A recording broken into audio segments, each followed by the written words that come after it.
Welcome, everyone. Mark Kaufmann here for Whisky Whistle on YouTube, sharing a little whiskey awesomeness from Winnipeg, the center of North America. We're live. So awesome to be here. It's been a long time coming for me. I think I've been away. How long have I been away for? It seems like it's been practically 2 months since my last content came out. It's definitely been more than 2 months since I last recorded content here for Whisky Whistle. I do have some pre-recorded, but I was just too busy with work, too busy with life to take care of Whisky Whistle during that period of time.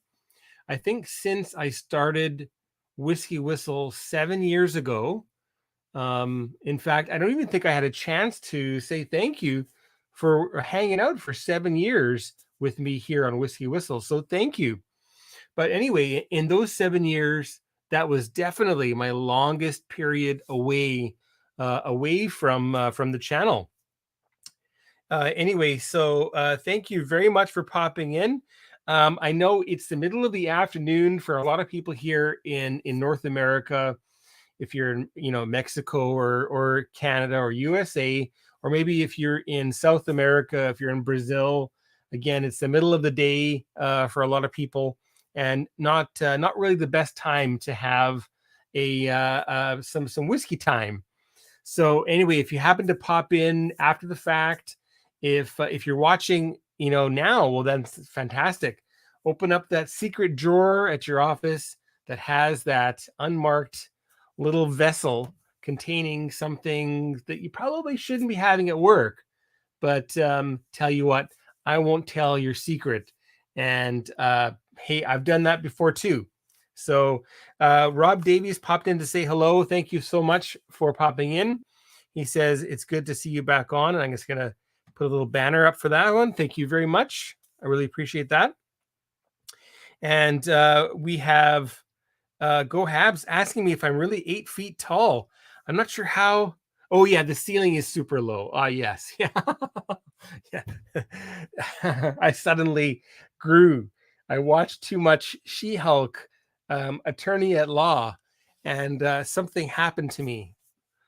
I've hulked out, even though I'm not green. Anyway, so awesome to see you. Anyway, Go Habs, thank you for popping in. Earlier today, I had a little special, my first live stream ever for my Patreon patrons. So anyway, for those that are still watching, thanks for popping in there.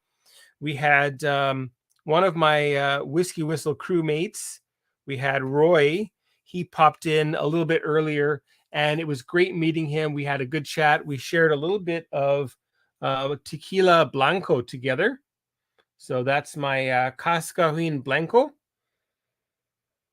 Very fresh. I think I need a little bit of a palate refresher with this tequila blanco.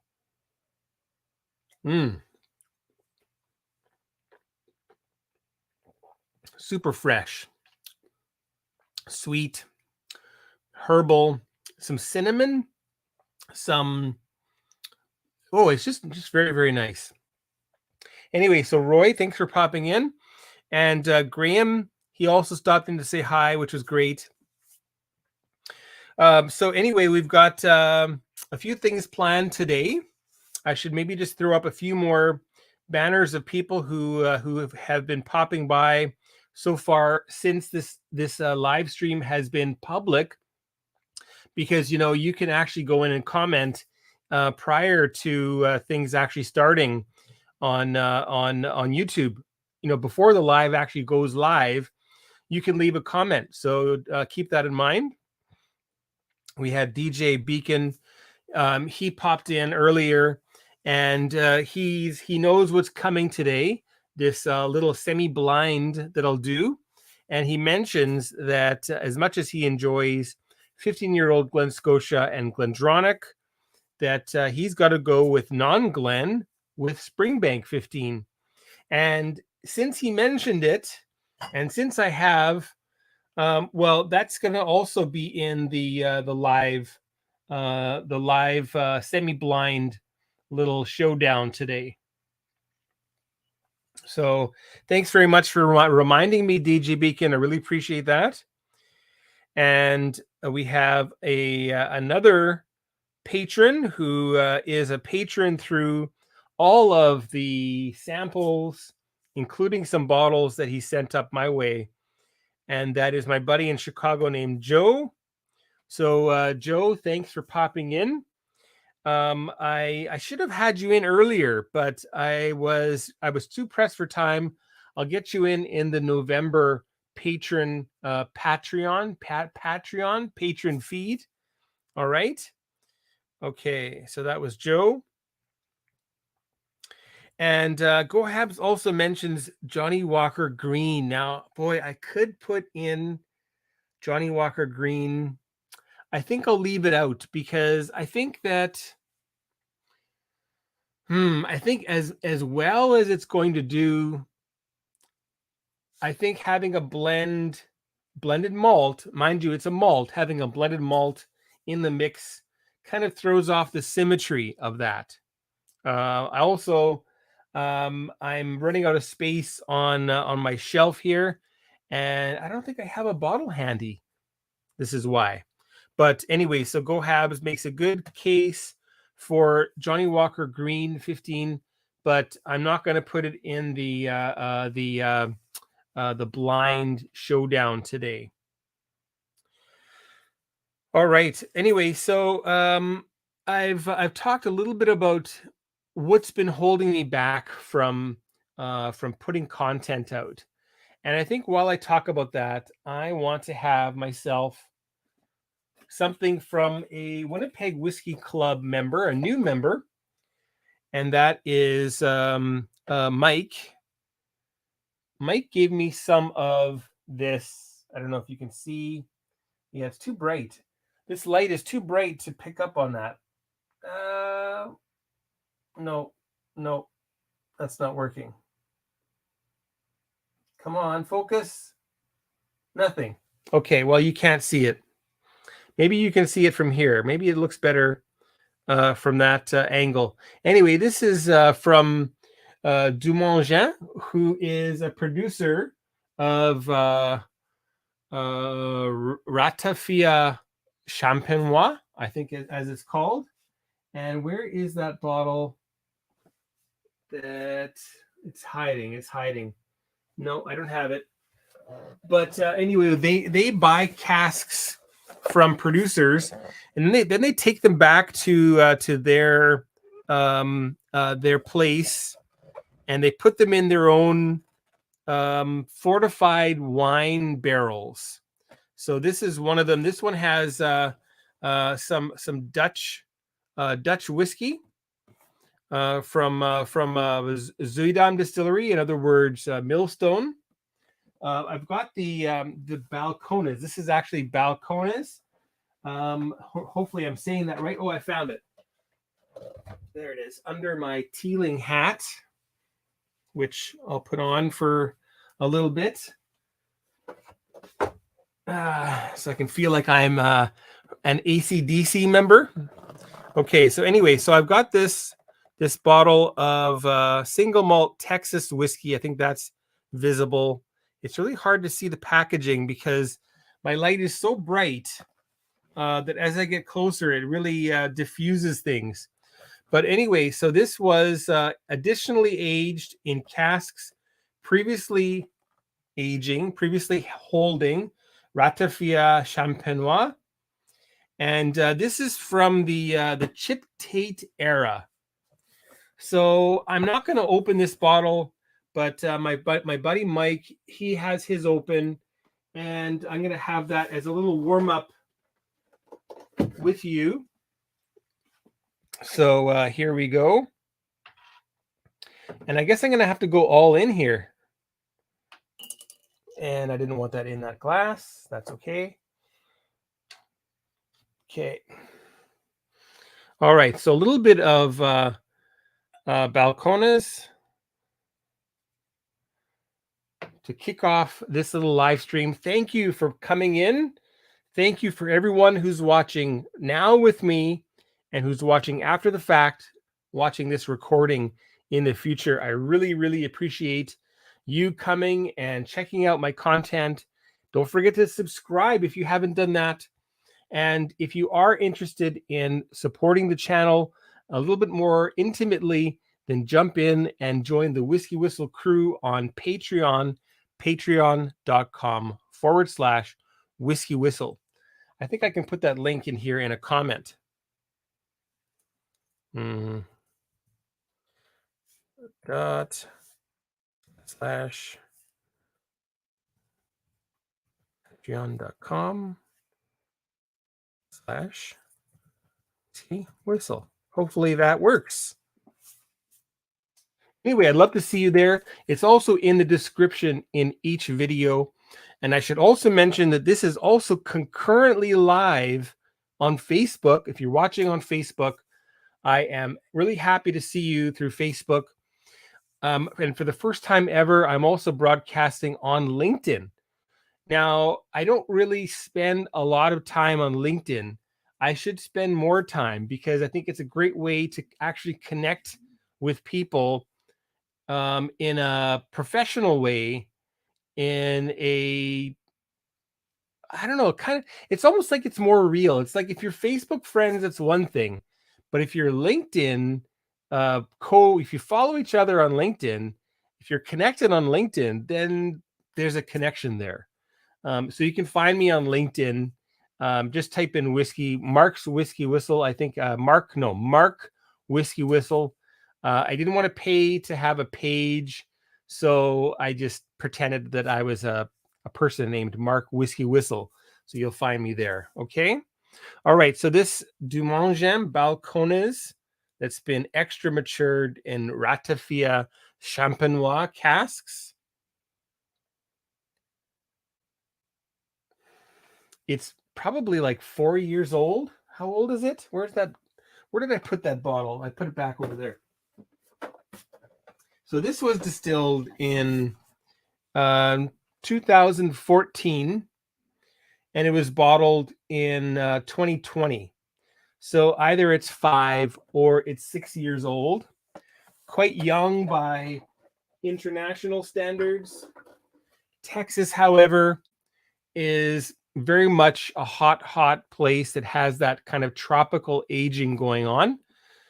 So 6 years in Texas is probably like 10, 12, maybe 14 years in terms of the extraction of wood originating components, not in terms of oxidation, but in terms of what is extracted from the wood.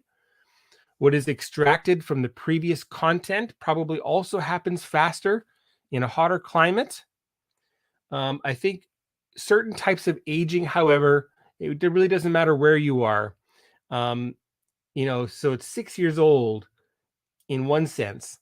It may seem older in terms of its wood extraction, if you know what I'm saying. All right. What's a LinkedIn? LinkedIn.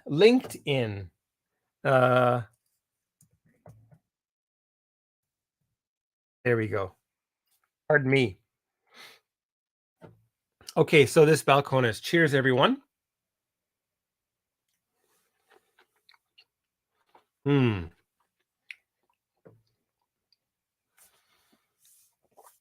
the one hand, it's got the presence of 10, 12, 15-year-old whiskey. The nose, however, there's a bit of youthfulness in there. But it's certainly not off-putting whatsoever. So if you haven't tried Balcones, might be a good thing to check out.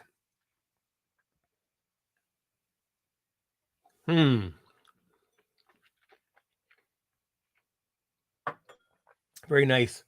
And they use some kind of interesting casks.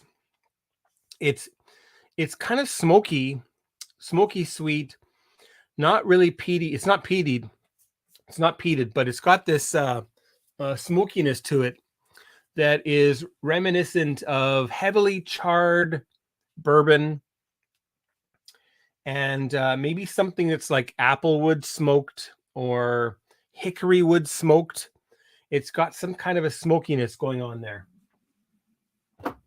So anyway, so that's Balcones. Thank you very much to Mike from the Winnipeg Whiskey Club. Get every last drop out of there. If you've tried Balcones, leave a comment. What have you tried? What do you like? I don't know if I'll be looking for any bottles to get. I did have some in Toronto. Actually, no, in Waterloo a few years ago. It was incredible. And I'm guessing that was also a Chip Tate bottle. Also, I think there's just these two, this one and that one. I'm waiting for Chip Tate himself to open his own distillery and get some whiskey in casks. That'll be great. I think that fella is a distilling genius. He also builds his own casks. No, pardon me, not casks. He builds his own stills, like on a huge industrial scale. I mean, like, that's incredible. Anyway, so Chip Tate, definitely a contender for like whiskey personality of I don't know, of the 2020s, of the 2000s. Okay, and you probably can hear my computer whirring. I'm hoping to get a computer that's not as loud as this. This is a gaming laptop, so those fans work really, really well. Oh yeah, I can see it. Okay, beautiful. Okay, time for a bit of coffee, and then we'll get into a few more things that are coming up, and then we'll get the little table, makeshift table set up here with the 15-year-old whiskeys. So first of all, please pay attention while I pour myself a little bit of coffee.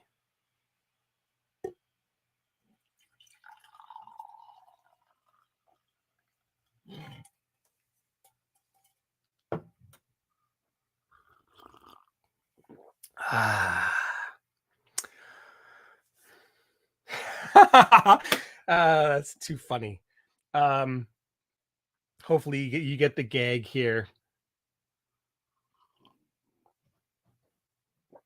Yeah. Beautiful. I just had to do something just to lighten the mood. Some delicious coffee. We've got Graham who's popped in.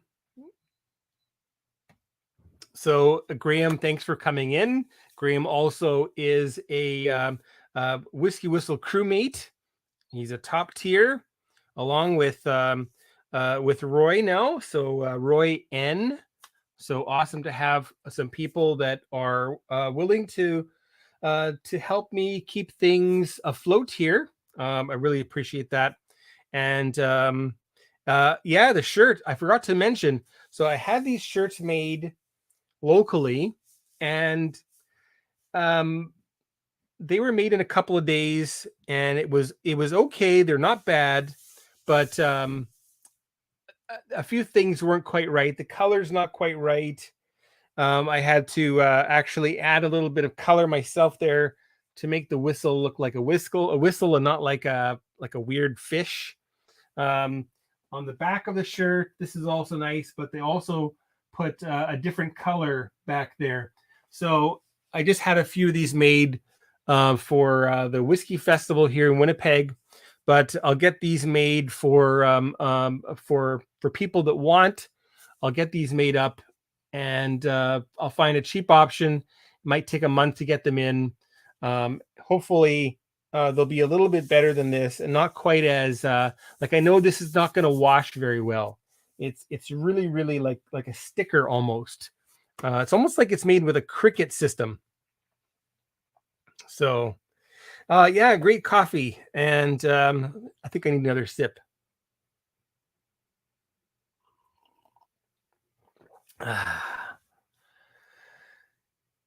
Yeah, good coffee.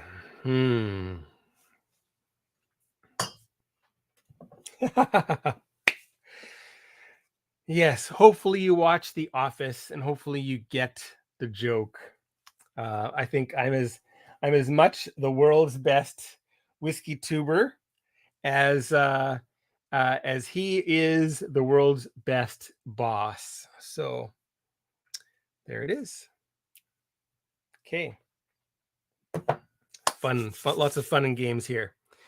Okay, and we've got a local Winnipegger, a good friend of mine. His name is Hyun Hee. You can call him Choi if you want. Hyun Hee, he's popped in and he says, "Hi, Mark. You have not cut your hair yet, but you always look great." Well, I thank you. I wanted to cut my hair before this event. It is definitely too long. I've got some kind of like a, I don't know, 60s, Beatles type of thing going on. Hopefully that's not too off-putting. It certainly covers the male pattern baldness that I've got going on, but I digress. I'll get it cut for my next review. Okay. All right, beautiful. So I've got a little bit of coffee. I had a little bit of a warm-up dram. A few other things that are coming up. I have a few things from Korea that just came in. My sister-in-law, she sent me Korea's hottest new soju brand. And this is the real soju, not the green bottle crap that might be available in your local liquor store, whether you're in Europe, whether you're in Canada, USA. This is the real deal. This is real distilled soju versus the crap that I'm talking about, which you really shouldn't call soju. It's basically made with grain neutral spirits and then about 1% of double distilled rice spirit. And they add sugar and flavor and whatnot, and they pass it off as soju. Now, of course, it's super cheap. It's like $1 a bottle if you buy it at a supermarket in Korea. About $3, $4, $5 at restaurants for a half bottle at about 17% alcohol. So, I mean, you do the math. I mean, it's ridiculously cheap. But anyway, so this is one soju.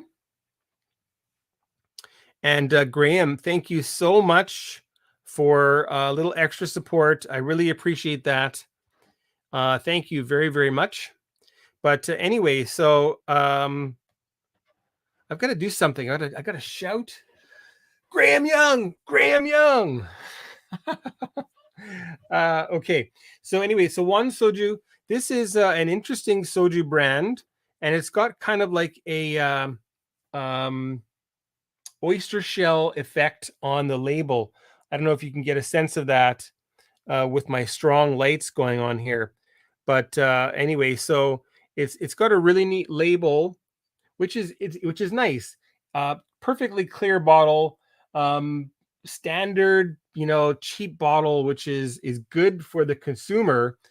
You can probably buy something like that for, pennies if you buy in bulk. But anyway, this is a brand that started was started by Jay. What is his name? Jay Park. Jay Park, the K-pop star. So he's a Korean American, and I guess he just wanted to diversify. Maybe he likes real good quality Korean soju, so he started this company. Obviously, he's not the distiller, but anyway, this is his concoction, his design, his money behind this, and I believe it's in its own distillery. It's not sourced or whatever you might want to call that. They're located in Korea in the city of Wonju, and it's aptly named Won Soju. So interesting name. Won, by the way, has lots of different meanings in Korean. One of which could mean like original, or the beginning. Also in English, of course, you get one as in the winner, right? So that's cool. It's 24%. It's a half bottle. So essentially you're getting a quarter bottle of, 48% distilled spirits. But the prices are pretty reasonable. I think this is like maybe 20,000 won or something like that. I should ask my sister-in-law and find out how much she paid for that. So that'll be coming up very soon, both for the English Whisky Whistle channel and also for my Korean language Whisky Whistle channel, which has also been lying dormant for far too long, like 4 months, 5 months, thereabouts. Anyway, so that'll be coming up, along with a whole like plethora of other Korean products, Korean distilled products. I've got one more to show you from Korea, two more actually. Let's see. This is Korean apple brandy. It's called Chusa, and it's beautifully made. Unfortunately, it's only 40%. Hopefully, they make some adjustments to the strength, or they do some special releases. But anyway, so they make them with Korean apples. Korean apples are beautiful, delicious apples. So that's an interesting product, which I'll have on as well. And some other apple things that I have that are going on. Okay, and then lastly, I've got Korea's first single malt whiskey. Interestingly, it's not their first whiskey. Korea had a whiskey distillery that was making column still cheap whiskey some years ago. One of the big companies had that distillery. This was at a time before the rules for Scotch whiskey became really, really strict. And I believe that some, Scotch whiskey or Canadian whiskey or American whiskey or whatever was blended with Korean, cheap Korean grain whiskey at one point.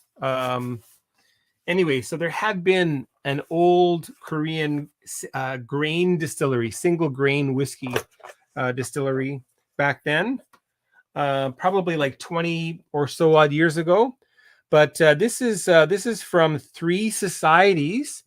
They're the first Korean distillery that's making single malt whiskey. There's a couple of them now, so that's interesting.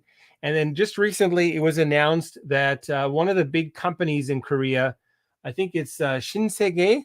Shinsegae is a big company in Korea. They are opening their own distillery in Korea, probably a very, very large single malt distillery. So this is from Three Societies called K1. And again, my lighting is terrible for this. Let's see if I can get close enough. There we go. Okay, kind of visible. Right there. There we go.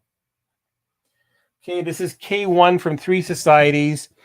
And if you've been watching Whisky Whistle for a while, then you'll know that I did a distillery tour live, as well as what else did I do? And then a tasting of their products, their newly 1-year-old barreled whiskey, proto whiskey. In fact, in Korea, kind of like USA, they're allowed to call whiskey when it's a 1 year in barrel. So that's interesting. USA, some products need no aging at all. For example, corn whiskey can be called corn whiskey, not having touched a barrel whatsoever. Bourbon can be called bourbon if it's been in a barrel for an hour. So they're not the only country that has laws that are less than, let's call it global standard of 3 years. But this is kind of like a preparatory bottling and leading up to them actually putting into production 3-year-old and up single malt whiskey in the future. Okay, and then we have Whiskey Straight Al, also a Whisky Whistle crewmate, and he's popped in, and I'm really happy to see you too. Al, I know you had some health concerns, and then you came back with a zinger of a video recently, which was really a little bit, what's the word? A very honest, scathing type of a review from Whiskey Straight Al over at Whiskey Straight. So please check that out. I'll try and what am I getting a call? I'm getting a call from the government of Canada. Not answering that right now. Okay. All right. Anyway, so really awesome to have you here, Al. I really appreciate you coming by. We've also got H Hemphill who's joined in. Welcome. I'm so happy that you're here. And I'll put up a little comment here. He asks, is Soju Korean? And my short answer is yes, it is. Especially when it's spelled S-O-J-U. You do have some distilleries in North America making quote unquote soju. I hope that maybe Korea reins that in and limits the production of soju in other countries. Japan makes a similar product called shochu with an H in there and a CH, so S-H-O-C-H-O, or C-H-U, pardon me. Similar product made a little bit differently. China makes baijiu, and some baijiu is pretty much identical to Korean soju. It's just made in China, and again, slightly different process. But essentially, you've got your rice, and you take a sour grain starter. Think about sourdough, and you've got the mother. Okay, so imagine you dry the mother, and it's got native yeast, wild enzymes all in there. Dry it, crush it up, and then mix it into any grain or anything that needs fermenting, and that will actually do the conversion process of things that are longer chains of carbohydrates into simple sugars to distill, to ferment, pardon me. Anyway, so that is my comment about soju. So yes, it is Korean, especially when it's spelled S-O-J-U. And typically made from rice. It can be made from sweet potato, from wheat, from rye, from oat, potato, feasibly as well. You don't see very much potato soju. And it is not to be confused with vodka. Vodka is distilled to be neutral. Soju is distilled to be flavorful, typically in batch distillation. So, and it can be aged. Here's some aged soju, just for people that are curious. So that's some Korean soju that's been aged in oak. Here in Canada and in USA, this can actually be called whiskey. And it certainly smells like it too. It's very soft and very subtle. I can't find a place to put this. I'm going to put it down here. Anyway, so pardon me. Those are some of the things that are coming up. Some soju, some Korean whiskey. We'll get that opened. It's a little 200 milliliter, kind of like an heirloom bottle, but I'll crack it open anyway. I've got 2 more of those little bottles coming. They're last of their preparatory releases. called, is it called Unicorn, or is this one the Unicorn? This is the Unicorn. Anyway, so good stuff. The soju that I had was aged. So that might have been from Hwayo, HWAYO. They're one of the few Korean companies that is exporting aged spirits.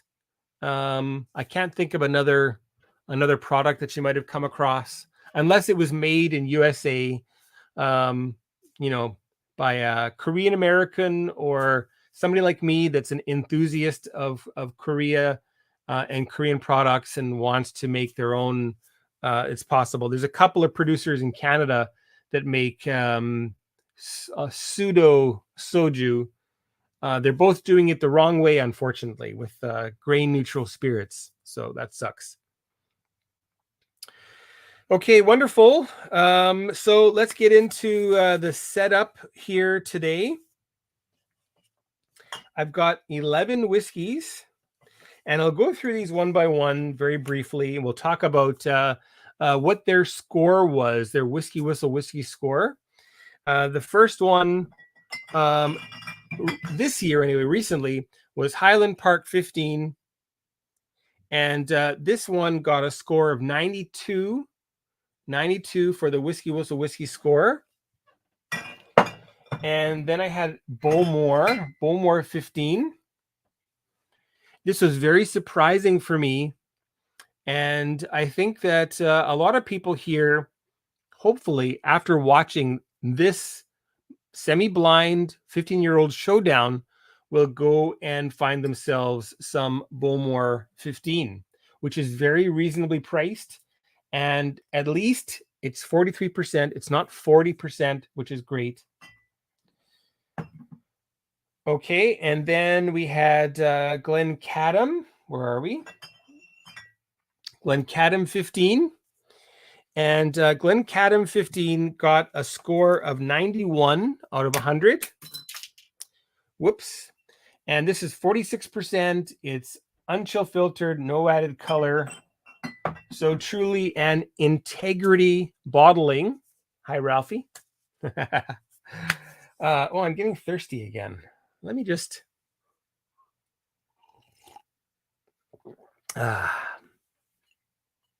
Yes, I'll keep milking that joke all this afternoon, wherever you are. Then we had Glenmorangie 15, which got a Whisky Whistle whiskey score of 90. Yeah, just straight 90. A little bit expensive.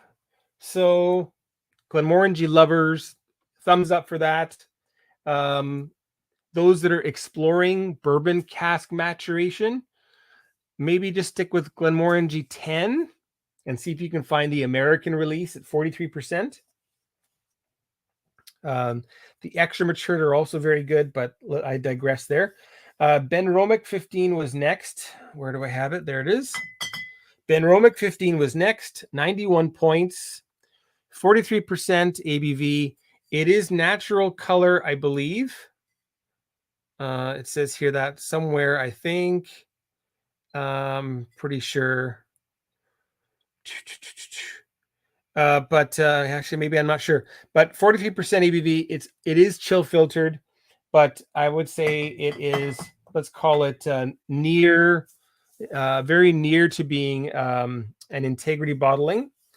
Then we had Scotia 15.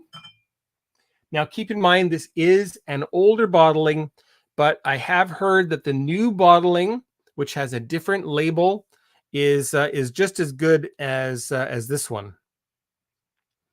It may be a bit different in its maturation.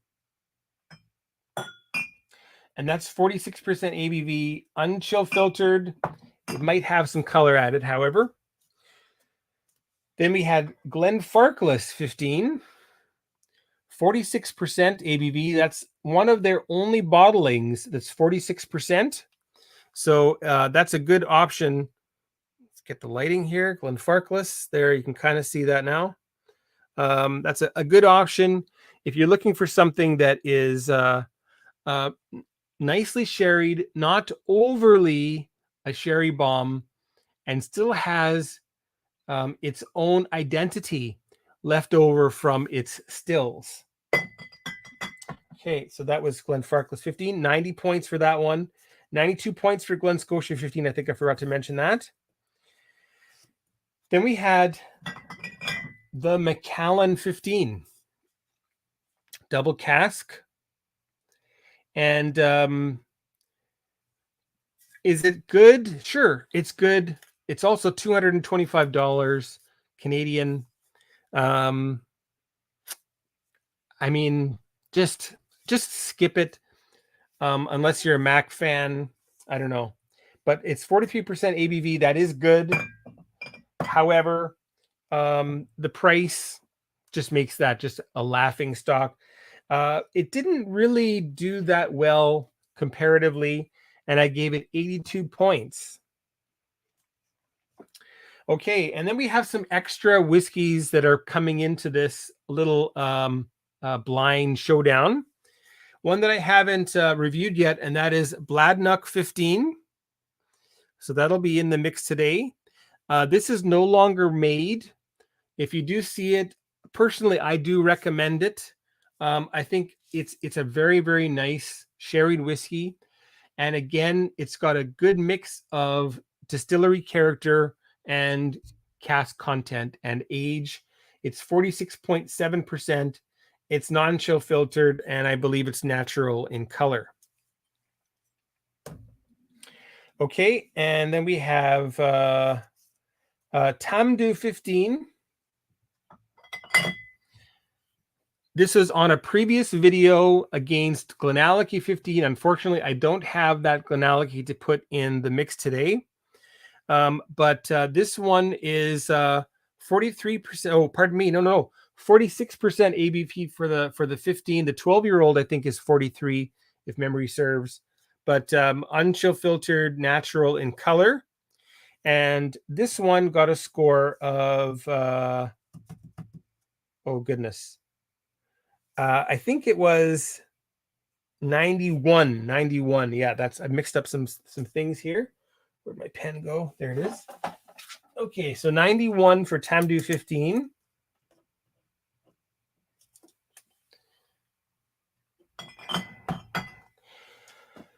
Okay, and then the other surprise today, 1, 2, 3, 4, 5, 6, 7, 8, 9, 10, is Springbank 15. Okay, so Springbank 15, my highest rated 15-year-old in the entire 7 years of Whisky Whistle, I do believe. And my third ranked ever whiskey, 2 points behind number one. Anyway, for 95 points was Springbank 15. So then what's the point of this little blind, semi-blind showdown? The point is to try to remove a little bit of my bias. I think I do a good job of keeping my bias to myself in general.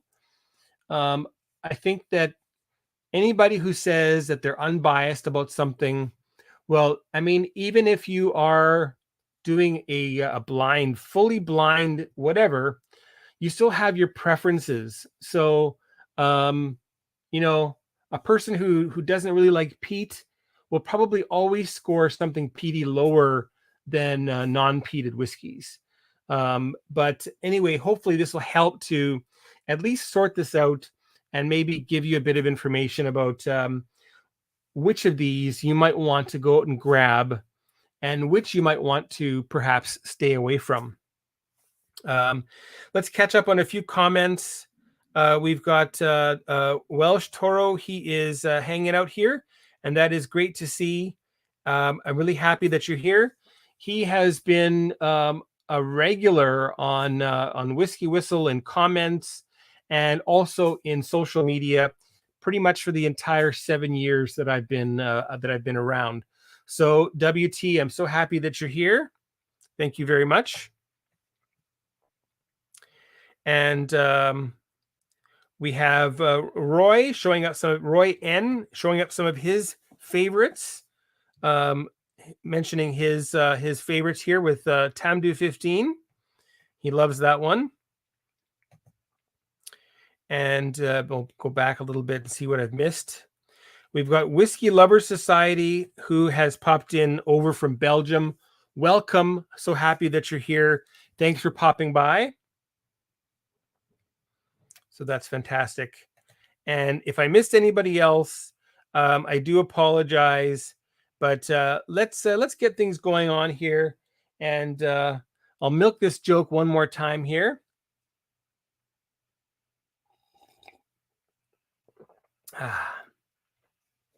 There we go. Yeah.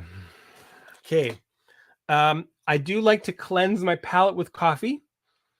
And if you do that, well, you should already be a coffee drinker. If you're a tea drinker, then try with tea. If you don't drink coffee or tea, then maybe look to something else. Perhaps a little tiny piece of really dark chocolate might be good. Or some kind of a dry cracker could also be good, but try not to get that in your teeth. So chew it very gently if you're going to use crackers to cleanse your palate.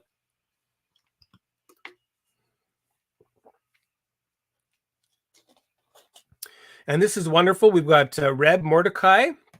He's also popped by. Really great to see you, Reb.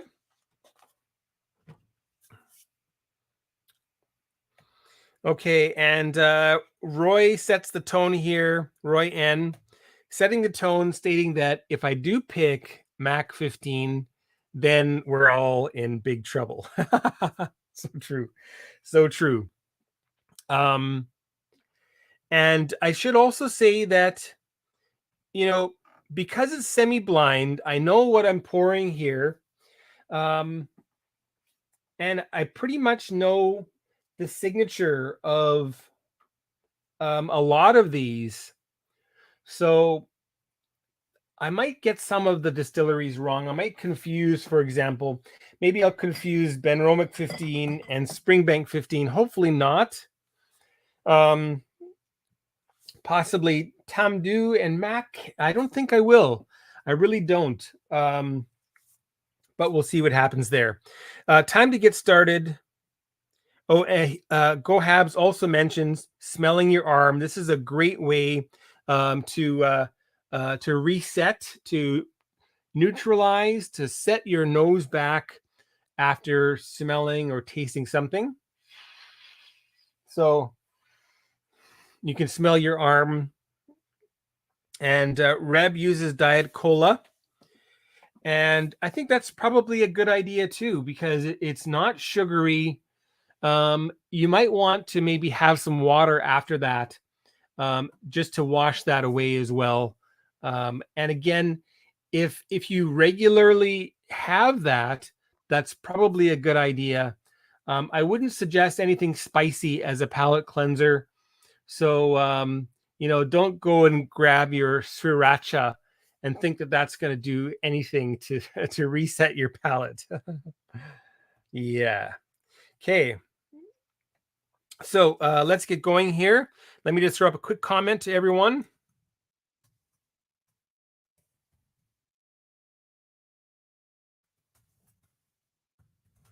Welcome to all watching wherever and whenever you are. Okay, so let's get going. I've got a bunch of glasses at the ready, and I'll show you how I'm going to set this up. 1, 2, I'm going to need 11 glasses. 3, 4. These are all my Winnipeg Whiskey Club glasses.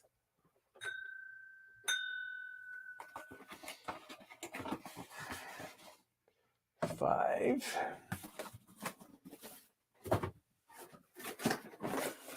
And it's going to be a little bit cluttered. And I don't have black glasses. I think that'll have to be a purchase that I make at some point very soon if I want to keep doing this type of thing. And I'm going to have to really crowd things up here.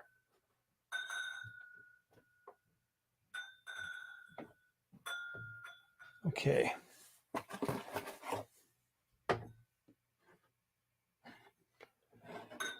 One, two, three, four, five, six.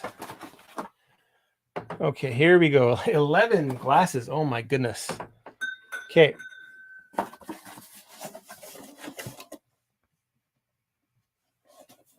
Okay, so, and I think I have to make myself one more little tab.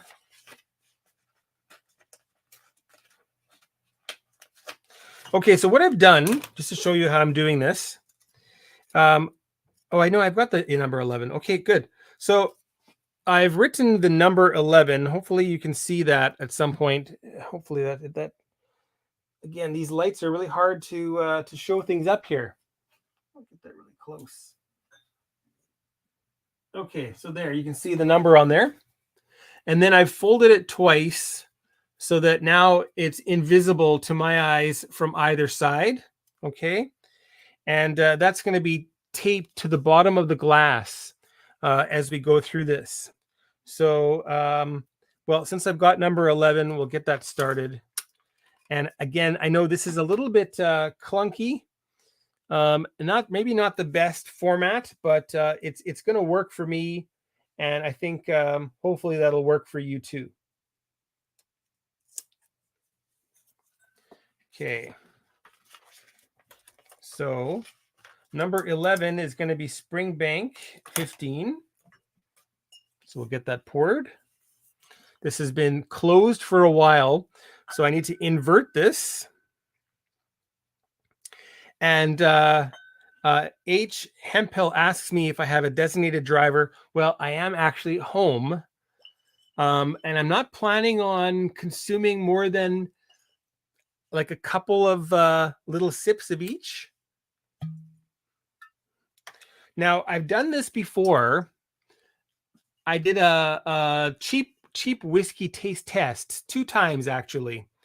And that was a bit different because I was going through that very methodically, smelling and tasting, adding the water and whatnot. And I just think, I've already done these reviews for the most part, except for Bladnoch. So I'll just smell and taste each of them, and then I'm going to pick my favorites. I'll try to rank them, and then we'll go from there. I'll reveal which is which. Okay, so that's number 11. And in order to mix things up, I'll move things around, kind of like, the shell game. And after I've moved a few around, I'm not going to know where any of them are. Color will, of course, give me a signal, and I apologize. I don't have the black glasses. So I'll know which are sherried and which are not generally. But anyway, there's enough sherry here that it'll be kind of like a blind amongst the sherry and a blind amongst the bourbon casks. So, okay, so that's number 11. Okay, let's find number 10. Okay, I'll just go with whichever ones I find and put that in the order that I have here. Okay, number 2 is going to be Bowmore 15.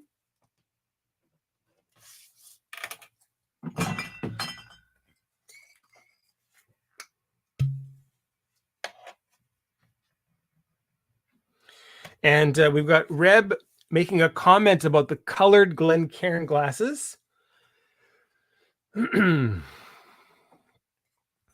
He says, maybe it's just me, but I found that all these colored Glencairn glasses colored my taste perception. I don't like using them. That's a really interesting comment.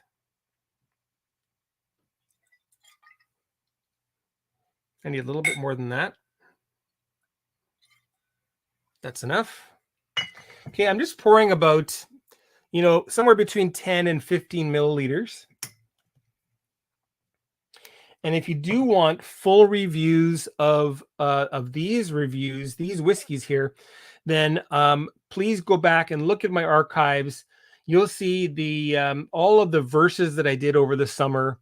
Highland Park 15 versus Bowmore 15, Cadm 15 versus Glenmorangie 15, Benromic 15 versus Scotia 15, and Glenfarclas 15 versus Macallan 15. And then a couple years ago, or a year and a half ago, I did Tamdoo 15 versus Glenallachie 15. And I've got my Springbank 15 review from, again, I think, I don't know, a year and a half ago or thereabouts. Okay, so that was number 2. I forgot to put this on the glass first. Okay, and just so you can see, again, that's the number 2 there. Okay, number 2. Come on. There. Okay. Anyway, Reb, thanks very much for that comment. And Welsh Toro, he says he likes the look of this, and I have to say thank you for that. Okay, so that's the number 2 on the bottom of that. Okay, and then I've got number 8. 1, 2, 3, 4, 5, 6, 7. 1, 2, 3, 4, 5, 6, 7, 8. Number 8 is Macallan 15.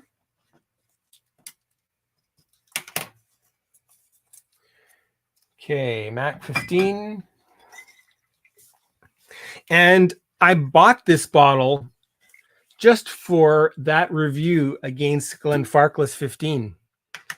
And I really thought that it was going to be more of a challenge, more of a competition for Glenfarclas 15. But it really wasn't. It really was no contest at all. And I think that Macallan needs to think long and hard about their business practices and whether or not they need to make some changes, because I think that they do.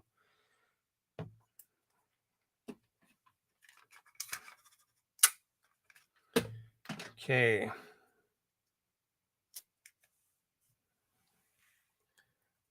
That's the number 8. Okay.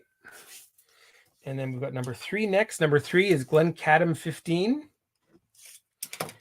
And I'm super happy to hear that my buddy Joe, he likes the lineup.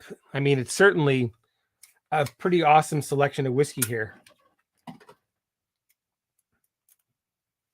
A lot of these bottles end up getting shared and tasted at the Winnipeg Whiskey Club. So that's certainly been a benefit for me of founding the club and running the club, is having access to things that I probably wouldn't buy normally.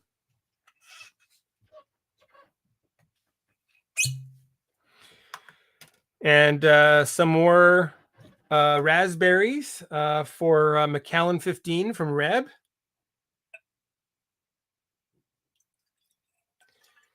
Now, if you do want Macallan, then maybe Classic Cut is the way to go. It's not that expensive. It is near to cask strength. And until recently had sort of stuck around on shelves for a long time. Okay, so that's number 3 done. And for the money, I can't believe I'm saying this, but Rare Cask, I mean, is far superior to the current 18-year-old. Macallan 18, I don't think I will ever buy another bottle again, ever. 3, I've got 3. 2 of them I'm going to keep for my kids' university education. I've got an 89 and a 90 18-year-old.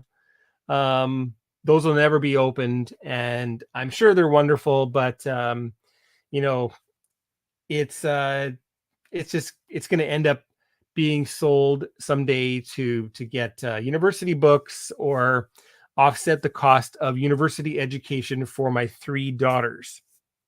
Fact of the matter. The 3rd bottle I did open And there is a review of Macallan 18 in my archives. You can check that out.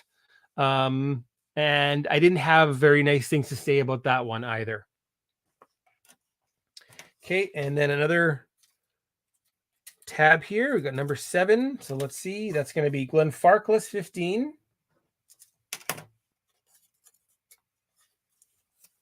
Okay, so that's number 7. Come on, lights. There we go. Piece of tape.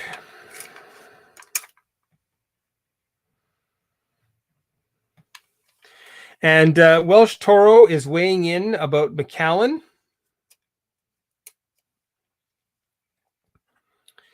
And, he says he and Macallan are all over the place at the moment. I mean, I kind of feel the same way too. He doesn't want to add to the hate, but he thinks that they do have some issues. Massively collectible stuff for certain customers, for sure. I mean, if anybody is interested in whiskey as an investment tool, I mean, you're not going to look very much further than Macallan. Whether that's good or whether it isn't, it certainly does inflate the prices for everybody else. But I think, oh my goodness. I think, for example, like I mentioned, the classic cut. In fact, even their yearly special releases tend to be reasonable prices if you can get them at retail. So, whoops. So, the old editions, they were, like, I don't know, $100 to $130 or so US currency. And yeah, that one's done. Okay, so that's number 7 done. But that 18-year-old, I remember it was 2016 when I bought those couple of bottles that I mentioned earlier. And I paid regular retail for them, which at the time was $300. And I thought to myself, this is ridiculous. Everything else that's 18 years old is $180, $200. This is like $100 premium. And guess what's happened now? $500 US is the asking price for Macallan 18. $800 here in Canada. Ridiculous.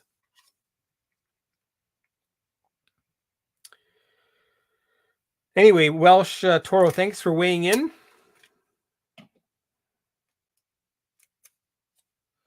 Okay, another glass and another whiskey. This one was what number? Number 4, Glenmorangie 15.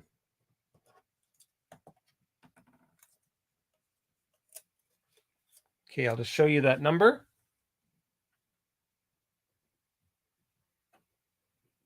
There it is.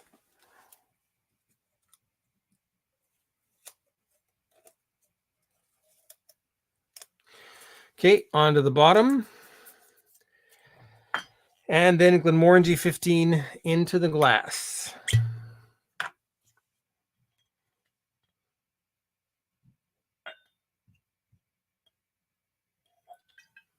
There we go. Not much left there. Tiny little heel.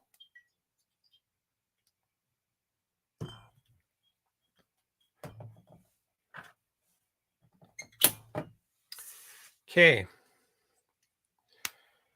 And sorry for the long wait. I know this is quite the setup going on here. And a big thank you to all the people that are watching with me. We've got 10 people concurrently watching. It was up to 15 a little while ago. Hopefully we'll see people coming back once I've got this all set up. Maybe they're going to have their lunch. Okay, then I've got number 5, which is Benromic 15. And again, just for transparency's sake, I'm showing you the number that's on there. Number 5.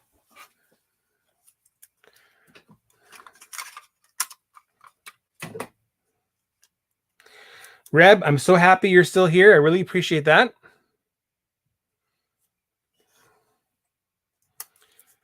Okay, that one is Benromic 15. Whoa. When you're opening your bottles that have already been opened, and if they don't twist nicely at first, just flip it over for a second. Get some lubrication on that, and then start slowly. If you just twist it quick, you might end up ripping that cork and setting yourself up for a night of disappointment trying to decant and get all of that that cork particulates out of your whiskey. Okay. Whoa. Benromic 15. Okay, next. Number 6. Glen Scotia. I'm a huge Glen Scotia fan. I think everybody knows that's been watching Whisky Whistle. In fact, I just recently bought another Scotch Malt Whisky Society Glen Scotia bottling. What's their number? Number 91, I think.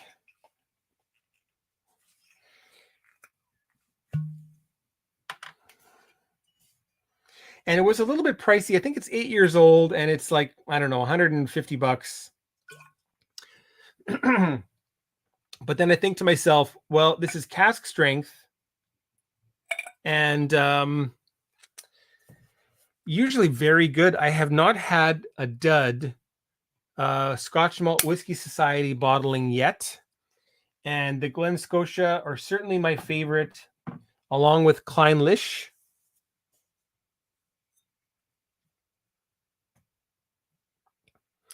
And we got a couple of great comments from Welsh Toro. I'll just throw those up. And if you're watching, by the way, if you're watching in LinkedIn, if you're watching in Facebook, I'm so happy you're here. But you can, please, check me out on YouTube right now, because there's more people to interact with here in the chat and follow along a little bit more intimately. So if you're watching on LinkedIn, pop over to YouTube. If you're watching on Facebook, same thing, pop over on YouTube. It'd be great to see you. Whoops. Okay, so he says he found, Welsh Toro says he found a bar in the south of Spain that pours huge glasses of old Mac 12 for €5. I mean, like, that is just incredible. And I love, man, the old Mac 15s in their ready brown boxes. For me, I've never had anything older than that, but those were just fantastic and reasonably priced. I mean, they were pricey. I remember paying $90 for that in Korea, and it was a good $10 or $20 more than Glenfiddich or Glenlivet, but I got more out of it, and I really liked it, even though those were the 40% bottlings. So, yeah, exactly. At 40%, it's delicious. You make a great case, and I'd love to see Macallan go grab some of that old stock. I'm sure they've got a couple of bottles hidden somewhere, and try to figure out what they've changed and try to get back to those old ways, which I think that was where they became as popular as they are now, was then.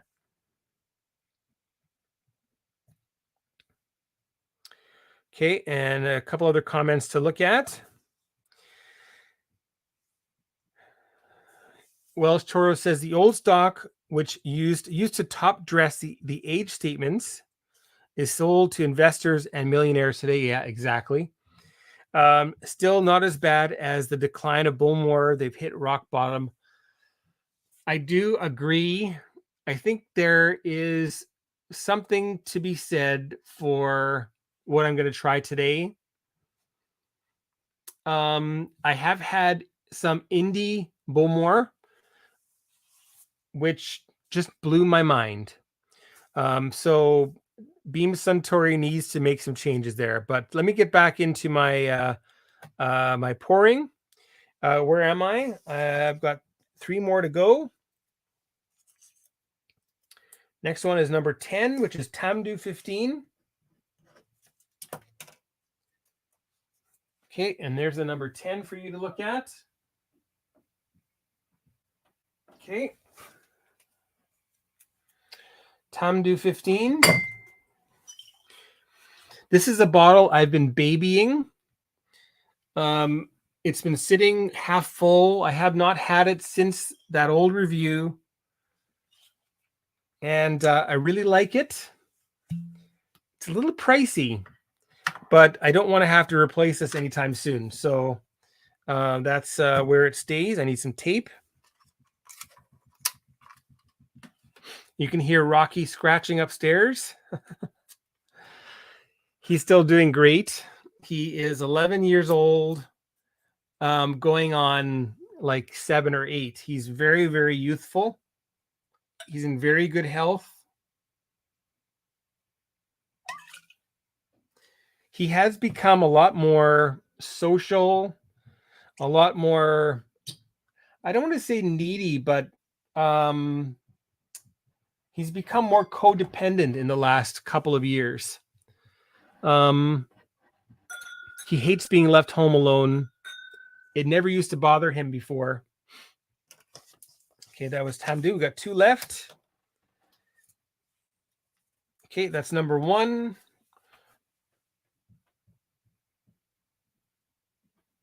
Okay. But anyway, Rocky, he's great. I've got to have him on the show again soon. I figured this would be too long for him to be down here for the probably hour and a half or 2 hours this is going to take. It's going to be 2 hours for sure. We're already at 1 hour and 12 minutes, and I thank you for joining and watching for all of those 72 minutes so far. Okay, this was number, what was it? Number 1, yes. Highland Park 15.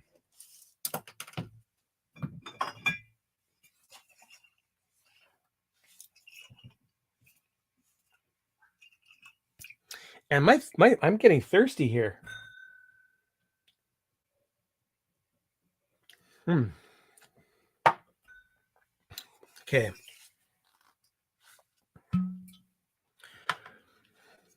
Certainly a cool flagon. Priced not terribly. And I think that this Highland Park 15 is better value than Highland Park 18. Not better value, better, period. Okay. So Highland Park 15.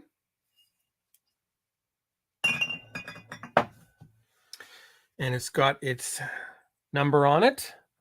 Okay, and then the last bottle. And this one is number 9. Okay. Here's number 9.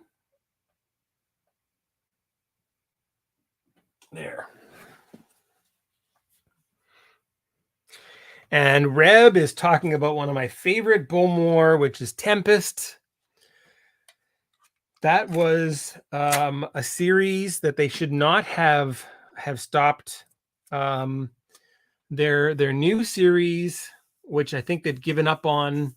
What was it called again? I think I've got a bottle here somewhere.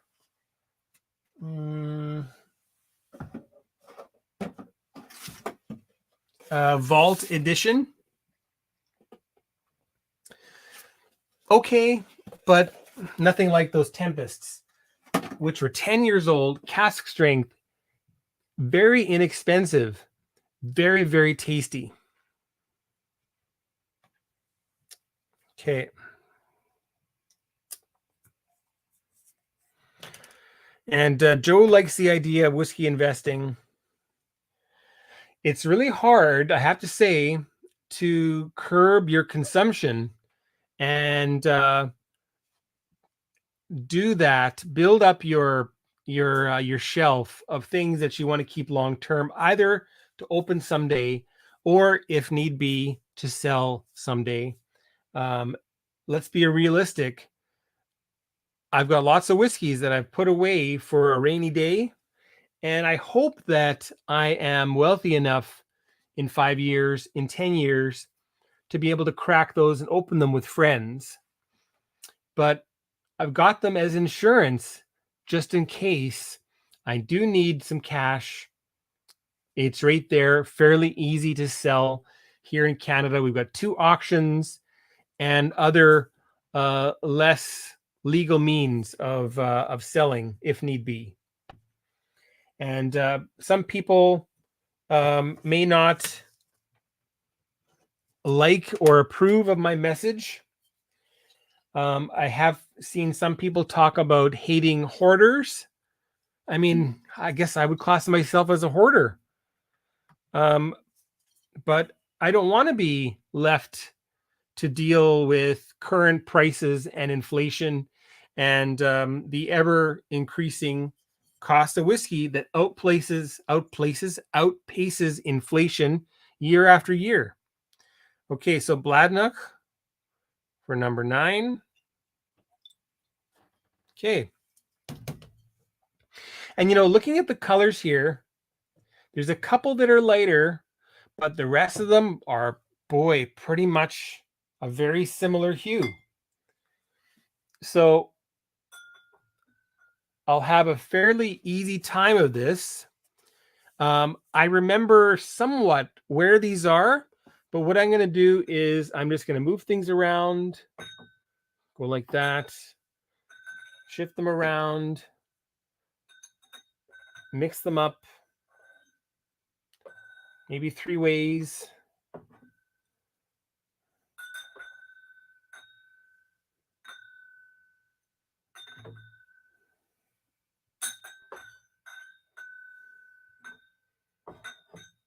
Okay, so I mean, you might be able to watch and reverse and go back and see, okay, I think this is this and I think that's that, but I certainly can't. I mean, it's going to be easy to figure out what that is. Probably that's Cadm 15. So this is where the dark colored glasses would have made sense. But we can't focus too much on that because I got to do what I can do, which is this. All right. So if you're just popping in, I've just poured myself 11 half drams of 15-year-old whiskeys. And the list is as follows. They all have a little sticker on the bottom of the glass, okay, which I've taped on there. It's got a number on it. The number is invisible to your eyes. It's also invisible inside the glass. I cannot make sense of what it says in there because I folded the paper twice, and so it's invisible until I take that sticker off. Number 1 is Highland Park 15. Number 2 is Beaumont 15. Number 3 is Cadm 15. Number 4 is Glenmorangie 15. Number 5 is Benromic 15. I think I got to move this there. Number 5, Benromic. Number 6 is Scotia 15. Number 7 is Farkless 15. Number 8 is Macallan 15. Number 9 is Bladnoch 15. Number 10 is Tamdoo 15. And number 11, a late addition, thanks to DJ Beacon, who commented earlier that he thinks that nothing can beat Springbank 15 for number 11. Okay, so that's what's coming up. And I should have mentioned this a little bit earlier, but I'm mentioning it now. If you have not gone on to the online Scotch Whisky Awards, the website, which is as follows: oswa.co.uk. I'll put that here in the chat.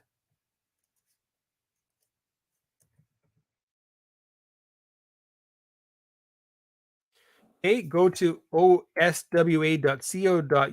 oswa.co.uk, and cast your votes for Whiskey of the Year amongst a whole bunch of different categories, as well as Independent Bottler of the Year, New Distiller of the Year, Distillery of the Year. What else?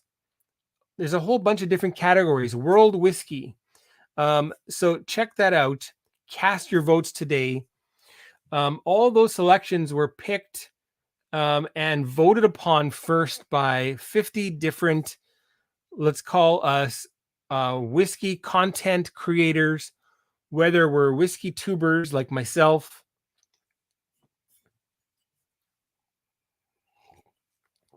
or bloggers, or other types of people who are focused on whiskey and love whiskey so much that they deserve to be part of that that process. I think there are some retailers that may be involved, like independent retailers. I can't quite recall, but anyway, so 50 different people. This was founded by Roy at Aquavite and Ralphie over at Ralphie.com. Anyway, so cast your votes. We chose and we voted, and you got eight different choices per category. And then there's also a what do you call it? You can also pick your own viewers' choice awards also in each category.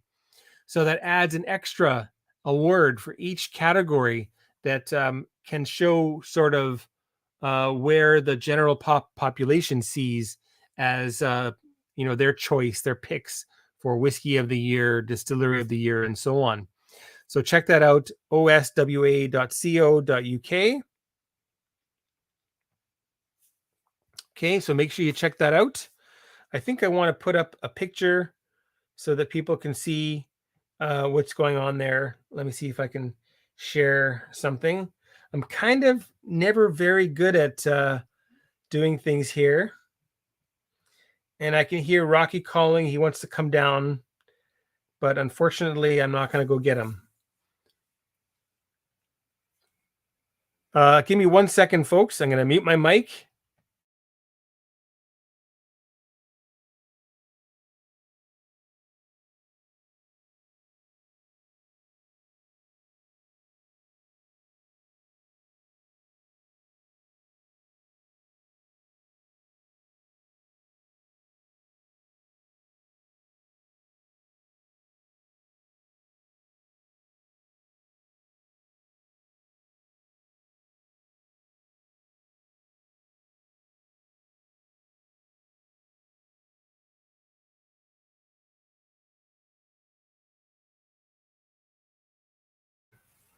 Okay, sorry about that. A quick little chat with Mrs. Whisky Whistle.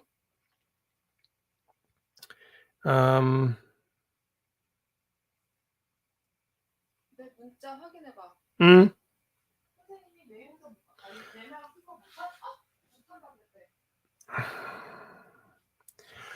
with me 1 second.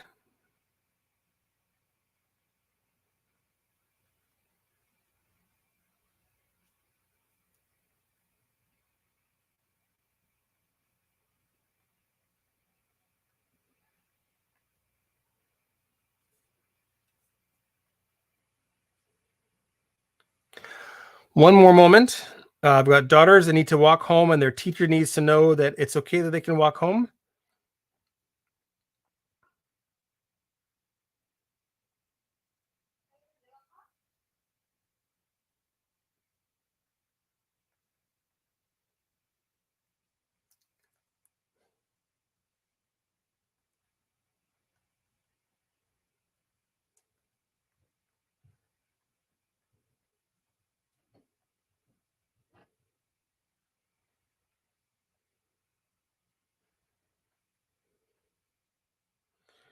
If you need. There we go. Okay.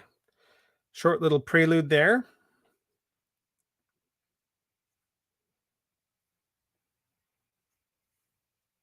Okay, here we go.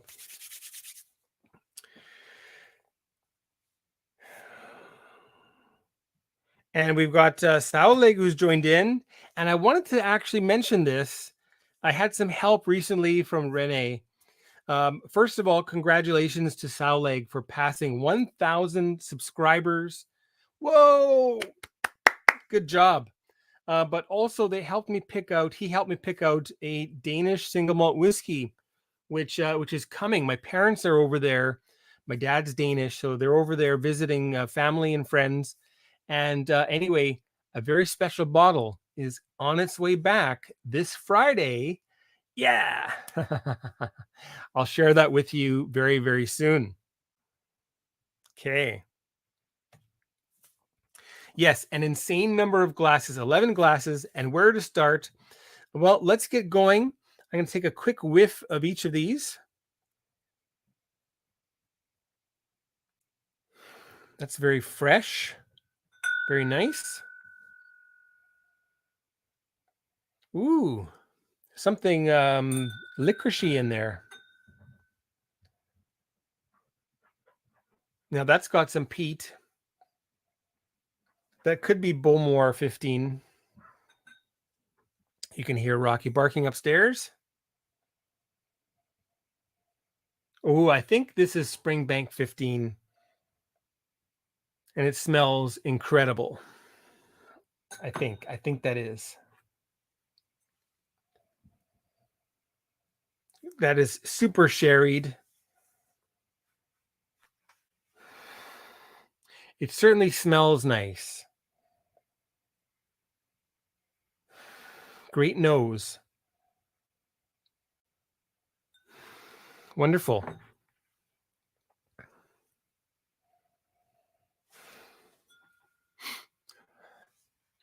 Do the arm sniff. Maybe I'll have to take a whiff of my coffee.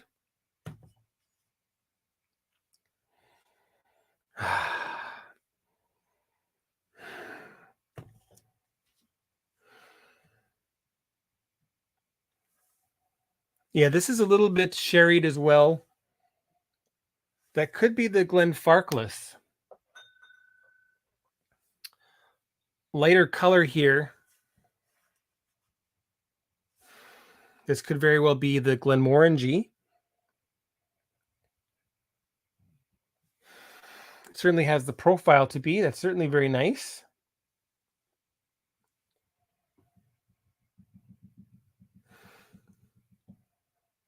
Now, I was wrong what I said earlier about being Bowmore. This is Bowmore. It's got the pine and the aged peat, the way peat changes after about 12, 13 years.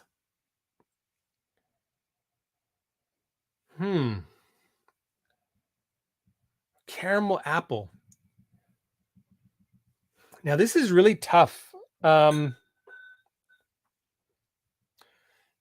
And is that an exercise you should go through? It might do it might do good things for you to break through some barriers of your own biases.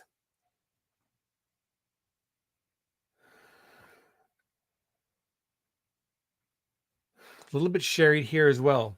But what I'd like to see happen, of course, I'd like to see my top ranked whiskeys being my favorite and my least ranked whiskeys being my least favorite. I'd surely like to be able to pick out names, but I think, as everybody knows, that is a tall order. At the very least, I should be able to pick out which is bourbon matured, which is very peaty, which is the only one is Bowmore, which is somewhat peaty, and which are sherry cask. Oh, you saw the other side of the mug.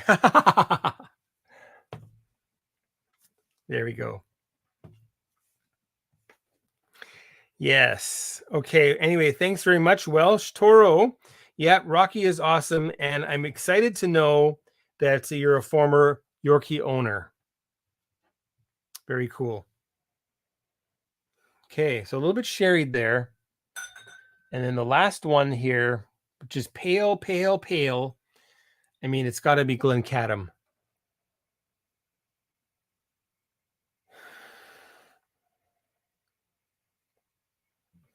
And it could be Glenmorangie, but I think the Cadm spirit is more appley than the citrus you find in Glenmorangie. Okay. So that's a little bit of a whiff. I better start to keep track of which I like most, but I won't focus on the smell as much as I'll focus on the taste. You know, you might love the way a whiskey smells, but if it doesn't taste good, if it doesn't taste great, you're not going to rank it very well. And hopefully the fruit flies keep away from my whiskey. Okay. Yeah, this smells a little bit sherry too. Okay, let's give this a little bit of a taste. And what I'll just say is I like it a lot, I like it, or not my favorite. And things that are not my favorite, I'll move to one side. Things that are my favorite, I'll move to the other. And then I'll try them again and I'll pick out my favorites. Might not be able to rank them all, but we'll try anyway, okay?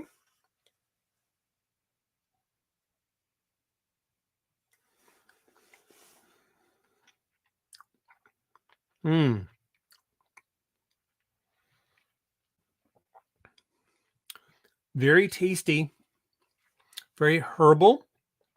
It's certainly sherried.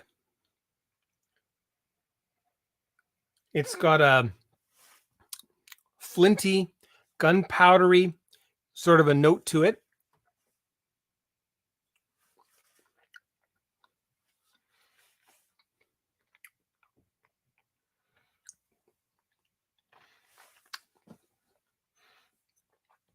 I do like that.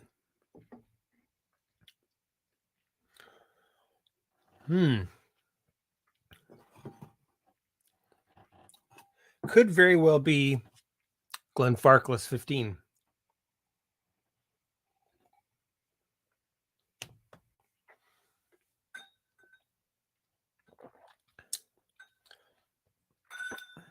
I'm going to go ahead and compare the latest two, which I believe are, I think that's Glenmorangie and I think that's Cadm.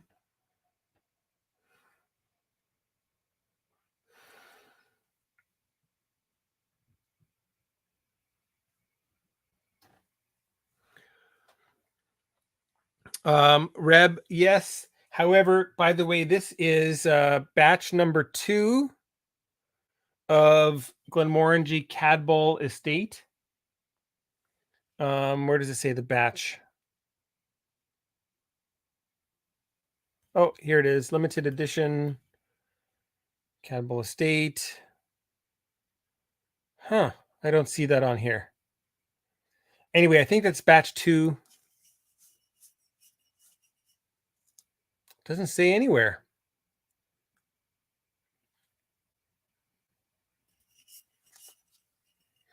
So the batch 2, I think, is just simply, here, matured in American oak bourbon casks, which it says so right there.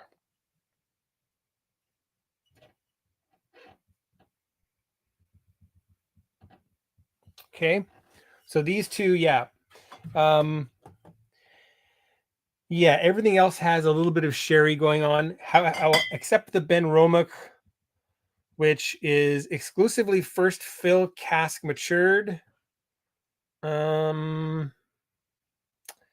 I guess that could be some first fill sherry along with some first fill ex bourbon. So yes, you are right. But it's not overtly a sherried whiskey. Okay, so my gut's telling me that is Cadm, and this is Glenmorangie.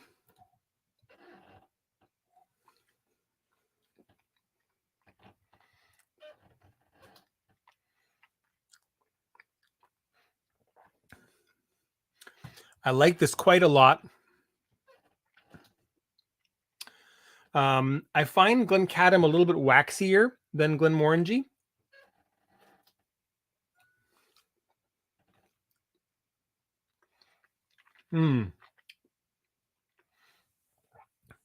Let's focus on these two, and we'll add a little bit of water here.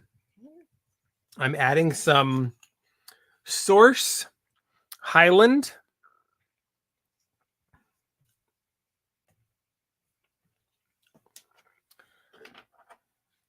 So this is spring water from the Highlands of Scotland.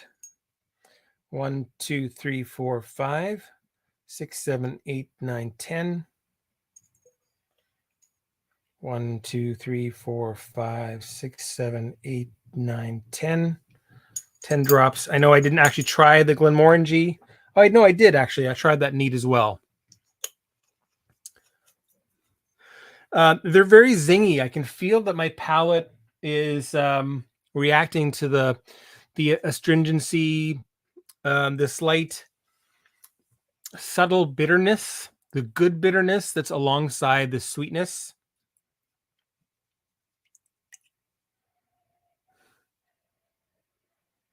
I'd say that the Glenmorangie is a little bit richer.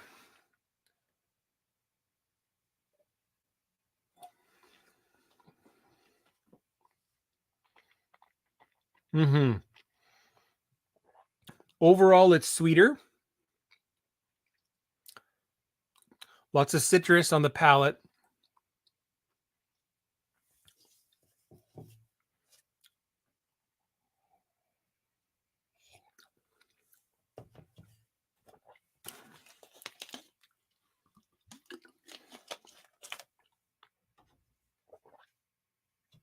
Okay.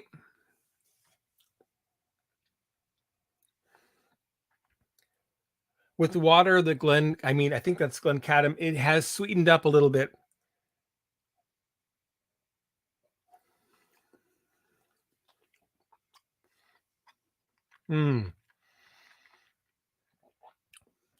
It's much drier.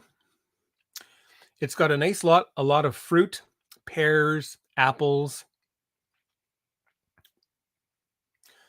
Slightly thinner in body, but I think the balance is better for this one. The Glenmorangie is a little bit too sweet, and if I'm correct, I gave the Glencadam 91 points. I gave the Glenmorangie 90. So let's see if I'm right. Okay. So I'm going to pull off that sticker. There we go. And then we can eliminate these from the board.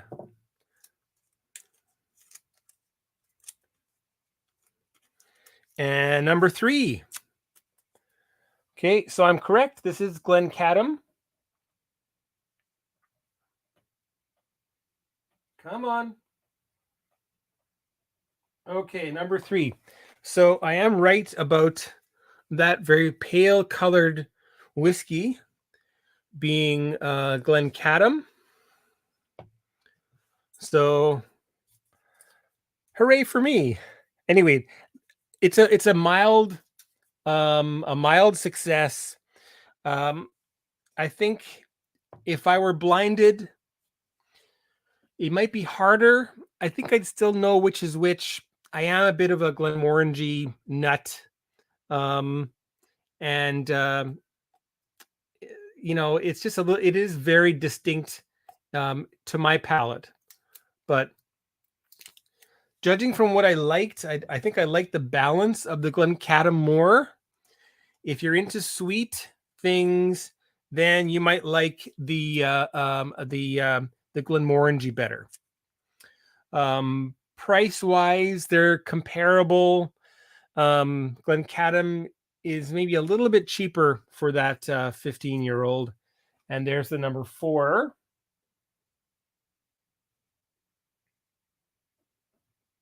Okay, and number 4 was Glenmorangie. So, hey, I got those correct. At least that's one small success.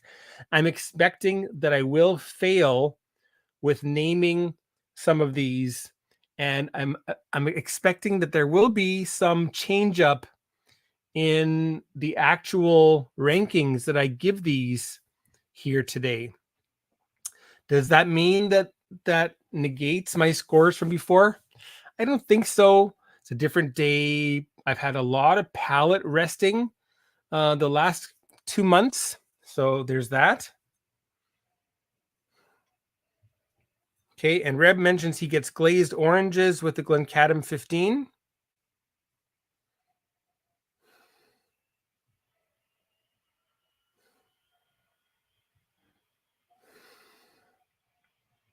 If you mean glazed oranges like in a dessert, I could see that. I do feel like I'm getting more apples and pears here with this particular one. But anyway, I digress. I'm going to retire those glasses. Okay. All right. So now this looks a little bit easier to manage with those 2 glasses gone. And can I get a thumbs up? Hey, I picked out Cadm versus Glenmorangie. All right. Where was I? We'll go here.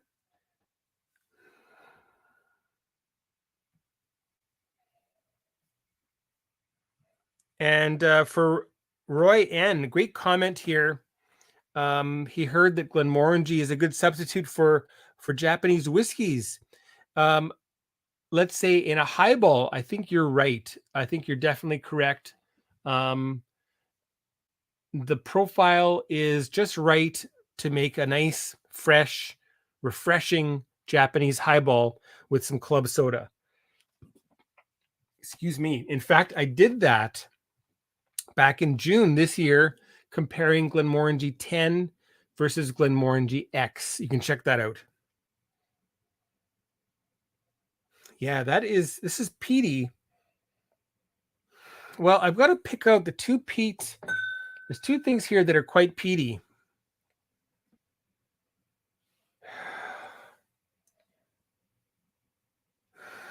And I mean, really, what have I got here that's peaty? I've got Benromic, Highland Park, and Bowmore.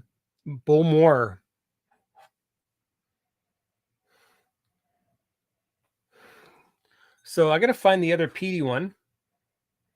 No, that's not it. I think that's Macallan. Maybe that's it. Oh, and Springbank 15, 4 of them. Springbank 15, Benromic 15, Highland Park 15, and Bowmore 15.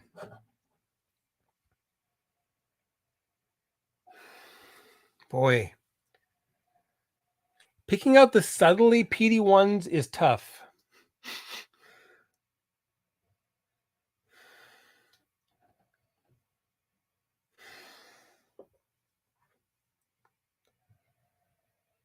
That's just sherry. Okay, that's straight up sherry. This is straight up sherry.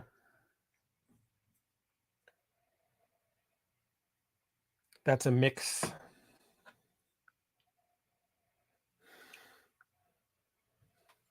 I think this is. I think that's Springbank 15. I think.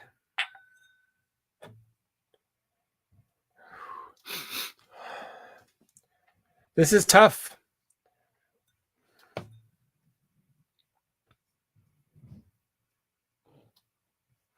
Some great comments here.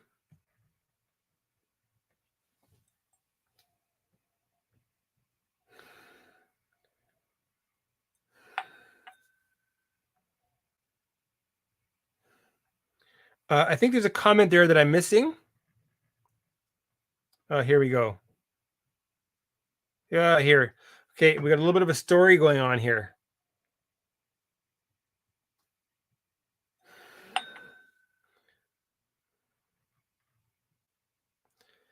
Just so you can catch up with what's going on. If you're watching on LinkedIn, you won't have, the regular comments popping up, so you'll get to watch a little bit about what's going on in here. And please do jump over into YouTube and let's enjoy this moment together with you, okay? Okay, get back into this.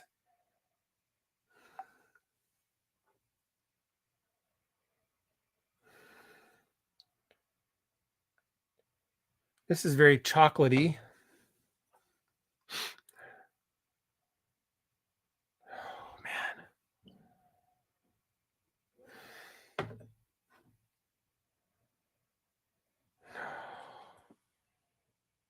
I think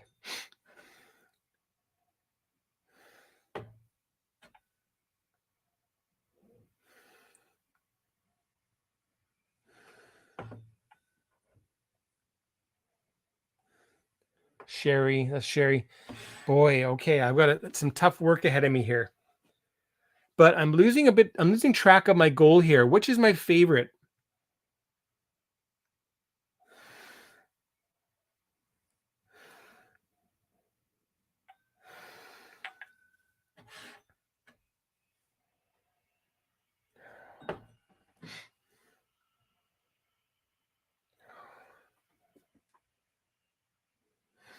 This is really tough.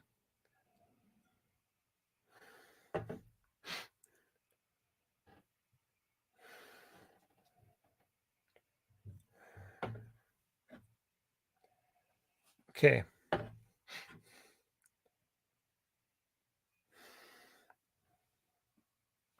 Well,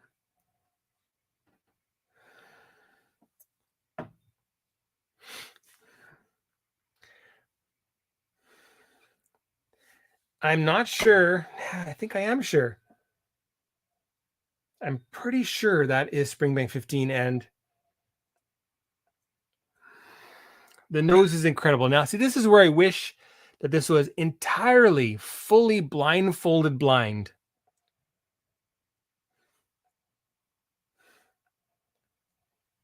And I think that one is Beaumont. Okay. Let me just go through these three, and I'll pick my favorite.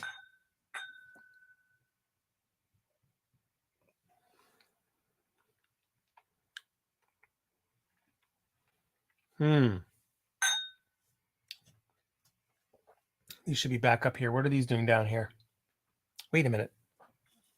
Oh, yeah, that one should be this. Not this one. Okay. That was the Balcones. Get that out of the way. Okay, what is this?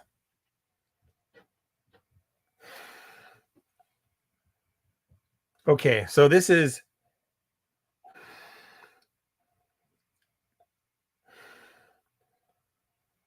I think that is the other peaty whiskey. Like considerably peaty. Springbank 15, Benromic 15, Highland Park 15, and Beaumont 15. This is one of the lesser peaty ones.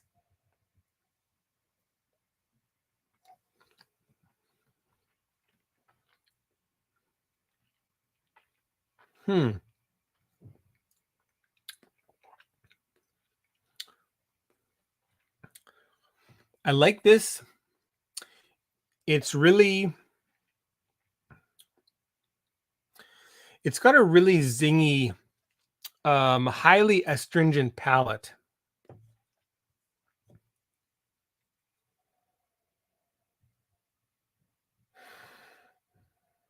Oh goodness, maybe this is Bladnoch 15. This is tough. Okay, I'm going to focus on these three. I don't know about this one. Sorry, Rocky, you can't come. He'll stand at the top of the stairs to the basement and bark, like make little noises when he wants to come down here and be with me.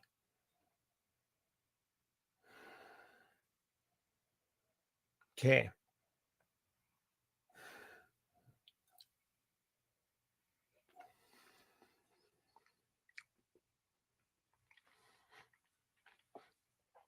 Super creamy, nicely sweet. It's got enough chocolatey bitterness, a kiss of smoke, Very lovely. That's this one.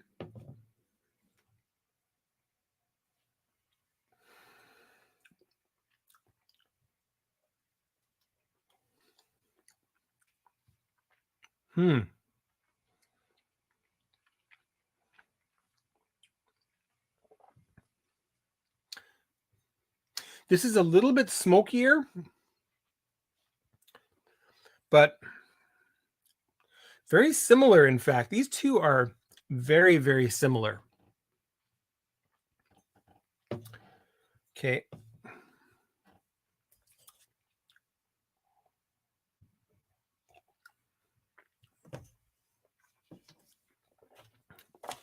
This is a bit all over the place, but I think I'm doing the best I can given the fact that I can see them. That's one thing. And secondly, that I've got some peaty and some are sherried and some are mixes of casks and some are bourbon casks.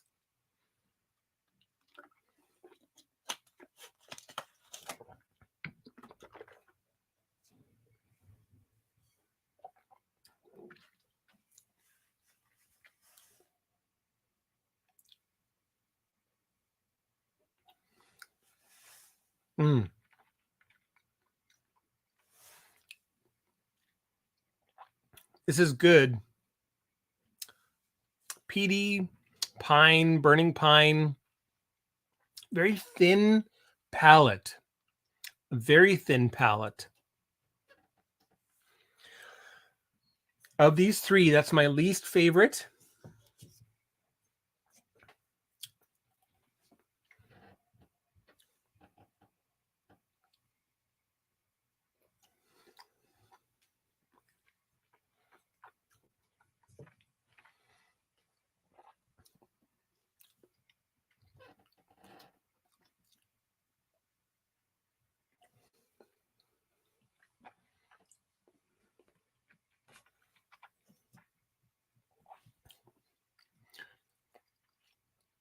This one's a slightly rougher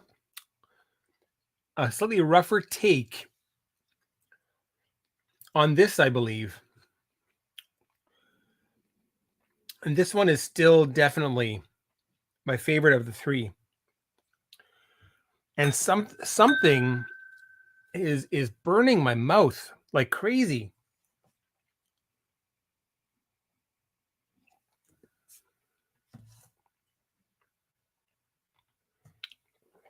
And Roy talking about my dog Rocky. Dogs are so smart, and Rocky, honestly, he gets smarter and smarter every year.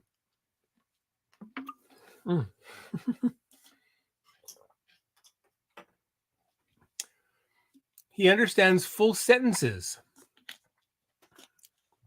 I mean, obviously it's the sound that he understands, but I'll be leaving the house, and if I put my socks on, he runs up to me and looks at me like I'm running, like I'm deserting him. And so I'm putting my socks on. He's standing there looking at me like, "Where are you going? Where are you going? Why are you leaving me?" And then all I have to say is, "Rocky, it's okay. I'll be right back." And when I say I'll be right back, his composure returns to normal, and then he walks away and goes back to his bed. It's so funny.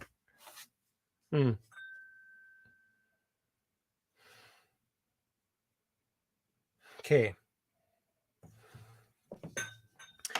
You know, I will add a bit of water to these, and I'm doing this because one of these really needs it. 2, 3, 4, 5. 1, 2, 3, 4, 5.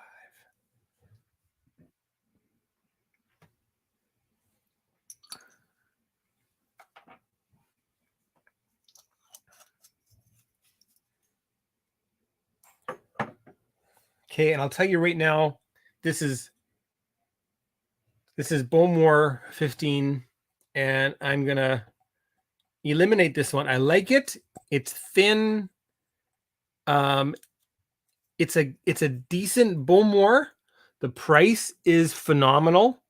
Great price for this. For me, at my period, my stage in my journey, my whiskey journey, it is too weak for me. And 43% just doesn't cut it for this particular whiskey for me. And number two,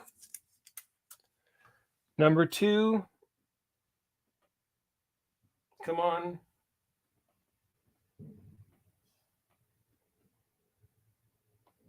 There it is. Okay, so that's that one right there. Bowmore, it's good.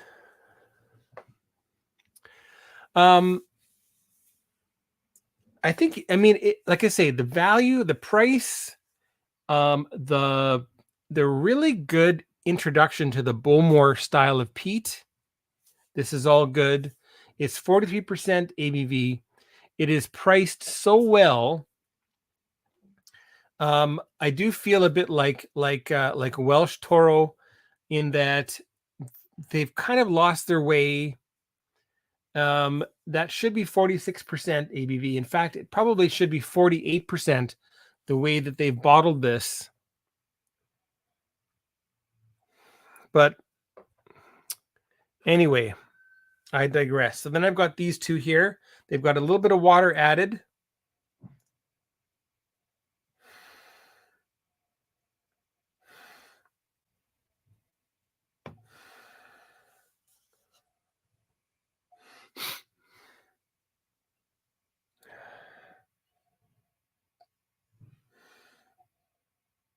The nose is peatier here.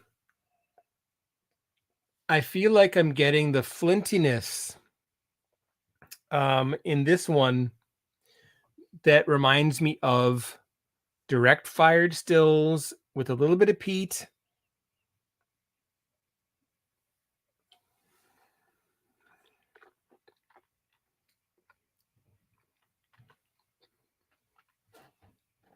Super creamy.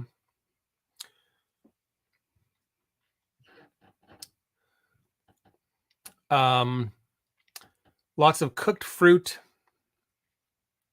Very malty. A little bit of hay. A little bit of something funky going on there.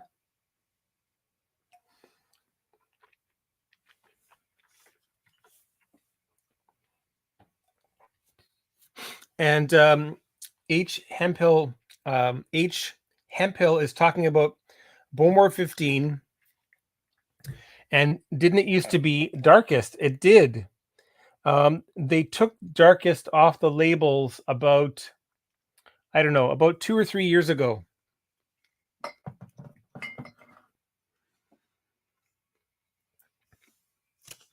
Okay, so creamy. The finish is supremely long.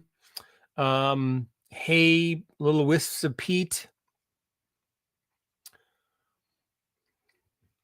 Maltiness, a little bit of fruit.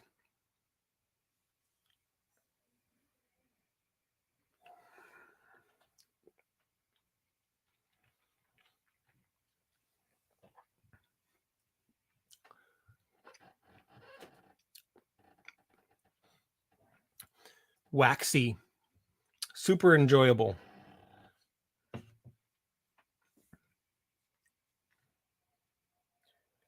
This is very, very chocolatey, this one. Chocolatey on the nose. Some peat in there.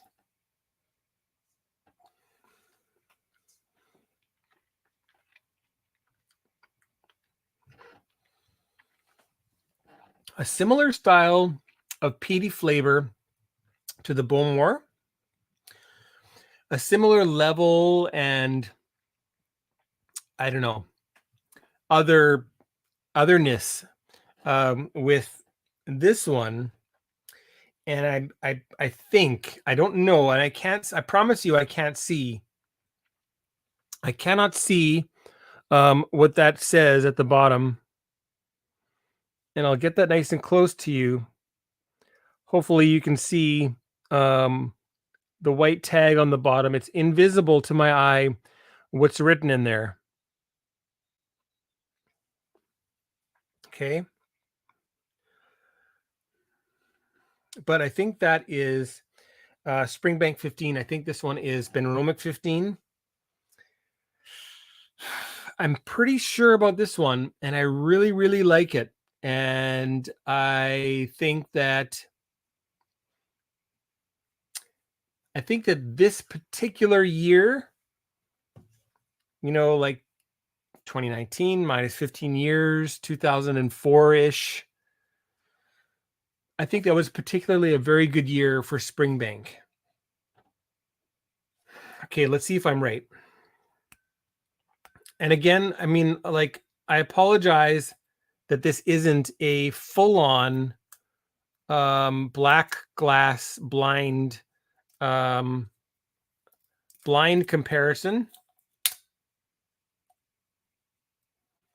Anyway, I really, really like that. And it's number 11.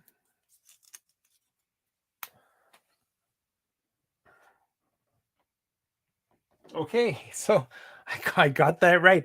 Thank goodness. Prices have gone up, but I think it's still worth it. Okay, let's see if this one is what I think it is. I think it's Benromic 15. I could be wrong. I could be wrong about this.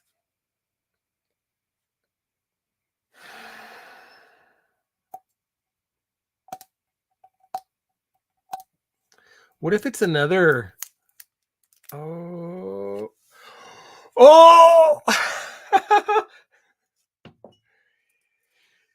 Yes! Really, really good. It's really good. I think you got a sense of what I was saying about how I enjoyed it.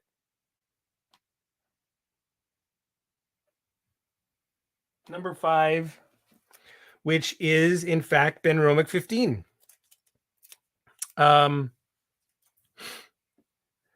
It's a little bit rougher than the Springbank.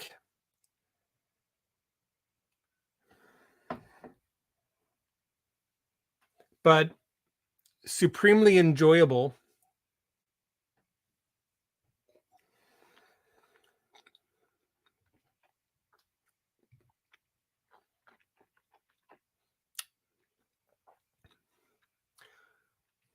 And I really feel like the Benromic people, Gordon and MacPhail, I think that they modeled it after Springbank 15. I do believe. Benromic 15, I gave it 91, and I think that's a good rating for this whiskey. It's a tad expensive, I do feel, for what you're getting, but 43%. It should be 46. Anyway. Okay. Good. I'm going to eliminate that one. This one is definitely a contender for my favorite on the board here. Okay. And just so people can see the order here. Okay. Number 1 is Highland Park 15. Number 2 is Beaumont 15, which has been eliminated. Number 3 is Cadm 15, which was eliminated. Number 4 is Glenmorangie 15, which was eliminated. And 2, 3, 4, I got them all correct. Number 5 was Benromic 15, which has been eliminated. I like it. It's very good. It's certainly not the best here today. I also picked that out correctly. Okay. And then we have Scotia 15 yet to go, Farkless 15 yet to go, Macallan 15 yet to go, Bladnoch 15 yet to go, Tamdoo 15 yet to go, and then number 11, Springbank 15, definitely a contender for best in show. which I also picked out correctly.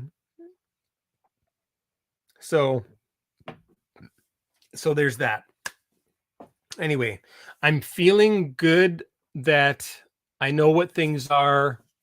But just keep in mind that I've had them before, not that long ago, not the Springbank 15, but it is so ingrained in my mind what Springbank tastes like.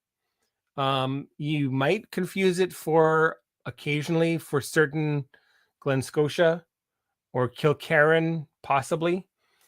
Especially if it's got lots of cask content, like it's sherried or wine or whatever. But when it's basically largely bourbon matured, which I think this is mostly bourbon, the signature comes out more. It's easier to tell which is which. My comments, anyway. Dustin came back to say hello. So nice to see you, Dustin. I'm glad you're here today. The 15-year-old age statement, often overlooked, but frankly, better than the 21-year-olds. I think for many particular brands, I think you're right. I think it's a great mix of youth and age. I think some whiskeys do well with more age. And I think certain people do like the leathery, old book, weird, bizarre tastes of older whiskeys. But the proof in the pudding comes when you compare them side by side, preferably blind, to make that choice. So great to see you. A couple of zingers for industry. Beam Suntory, sharpen up your game for Scotch whiskey. I will say, however, that they are letting Glengarry, it looks like Glengarioch if you're new to whiskey. So Glengarry, they're bottling some very, very good whiskeys. And I think it's because they have no effect on the bottom line. So they just let them do what they need to do. They've got their cheap Founders Reserve, which is 48%. $60 here in Winnipeg. It's the least expensive like official bottling in Winnipeg. But everything else from Glengarry, I think is fantastic, in my opinion. That's from Beam Suntory. Perhaps not the rule, an exception to the rule of Beam Suntory not doing such a great job with Scotch whiskey.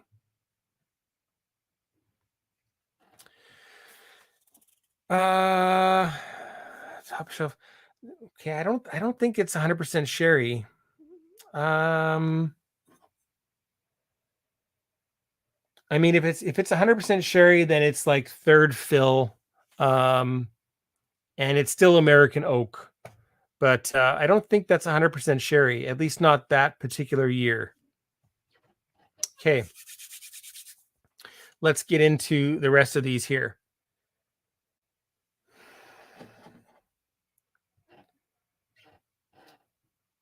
This smells incredible.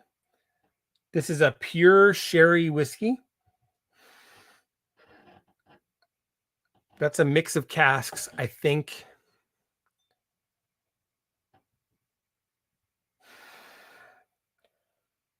This one is either all sherry or it's got a huge finishing that makes it basically a sherry and whiskey.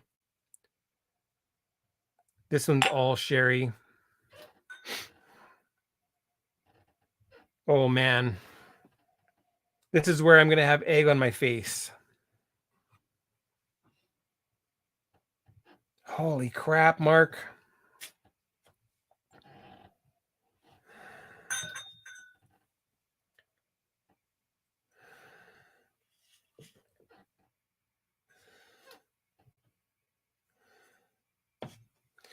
And Jason Coates makes a great comment about Glengarry.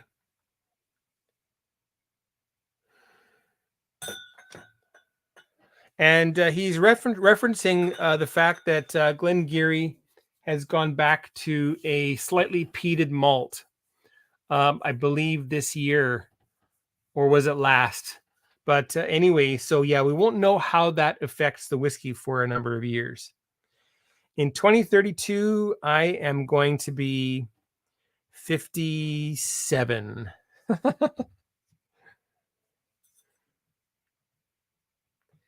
Okay. Oh, it's already 3:10. Okay, so now I'm beyond the 2-hour mark. I'm going to wrap this up in about 20 minutes time.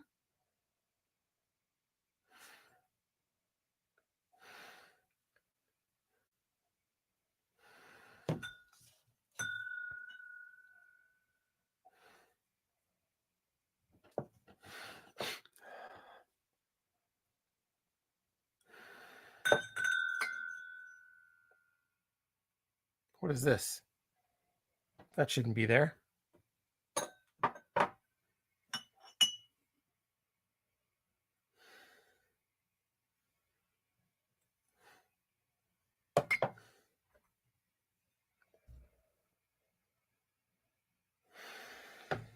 This is a little helter-skelter.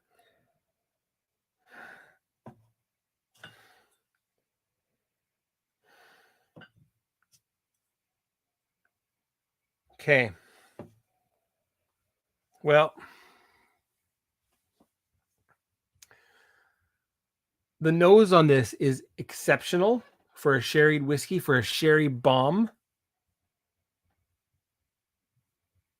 I feel like I get the sweet gummy worms.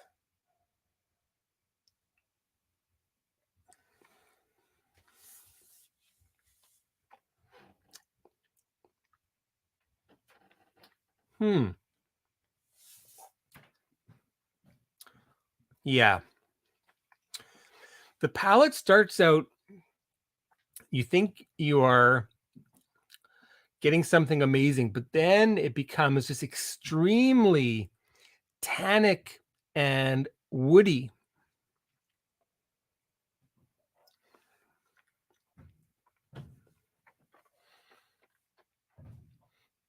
This is so close. This is so close to being a great whiskey, but it's flawed. And okay, I stand corrected. Reb confirming that Springbank 15 is 100% sherry cask matured. But again, I'm thinking that is American oak, or at least a lot of American oak, and it's not first fill, maybe some second fill, but probably a lot of third fill ex sherry casks. It really doesn't come off as a sherried whiskey. It's not a sherry bomb. It is so defined by its distillery character, by the subtle peatiness, by the direct fired stills, by the Campbellton funkiness, and the handmade craft distilling practices that they use there.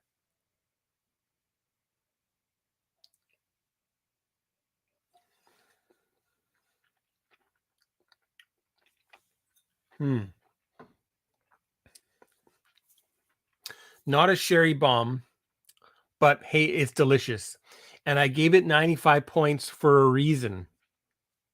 Anyway, back to what I was talking about here. No, not that one.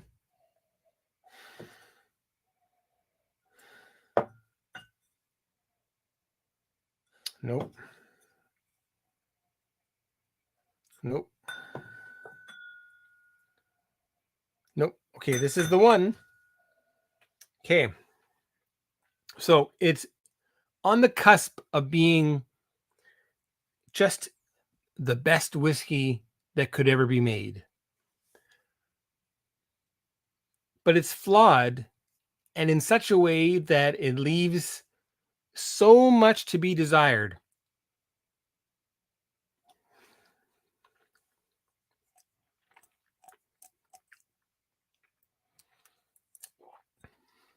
For the nose, this might very well be one of my favorites here tonight. But everything else is lacking. And yeah. Okay. Well, here we go.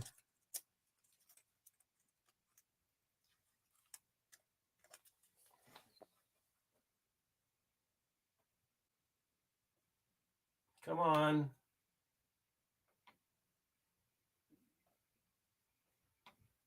There it is, number 8. And that's this one. And just to show you,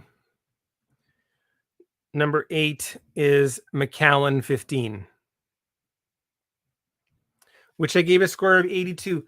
I think I was a little bit reactionary. I was being a bit of a jerk when I said it's 82 points. It's probably more like 83 or 84, to be honest. Great nose. Classic Macallan nose in a way. This is a mix of ex-sherry American, sherry seasoned American oak casks and sherry seasoned, that's hard to say, sherry seasoned Spanish oak casks.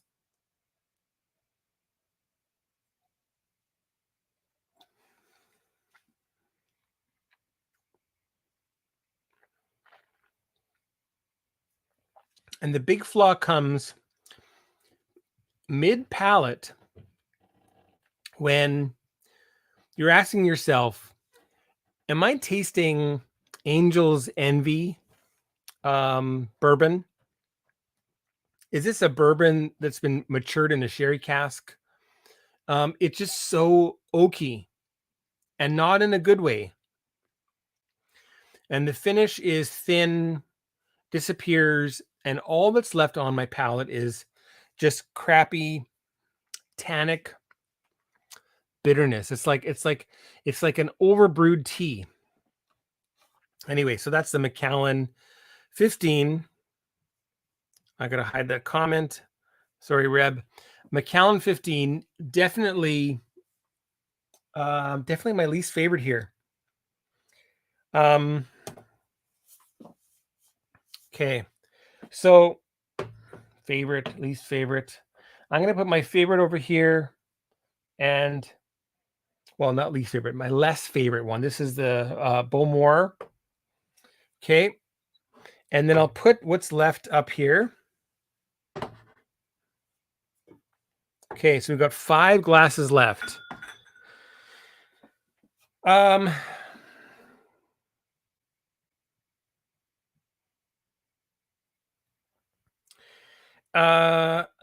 It looks like maybe we are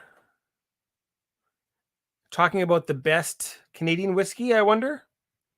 Let me find that comment. Oh, and we have a new person here I've never seen before, which is Elements of Treachery. I have a feeling I know who this is. Is this Tyler? They asked me, Mark, did you pick up the Glengarry Renaissance 18-year-old when it was carried in Winnipeg for like a week? They were carrying it for under $100. And I did. I picked up 4 bottles. I gave one away as a present to a very good buddy who brought me a bottle last month. His name is Fred, and hopefully he's really enjoying it. But I mean, it's not the greatest ever whiskey. It's very good whiskey, very good price, very good strength with that Renaissance 18-year-old. I'm really happy that I have it. Okay, looking for that comment from Roy.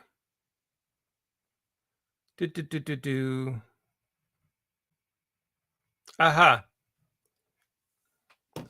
Okay. That means it's 3:20.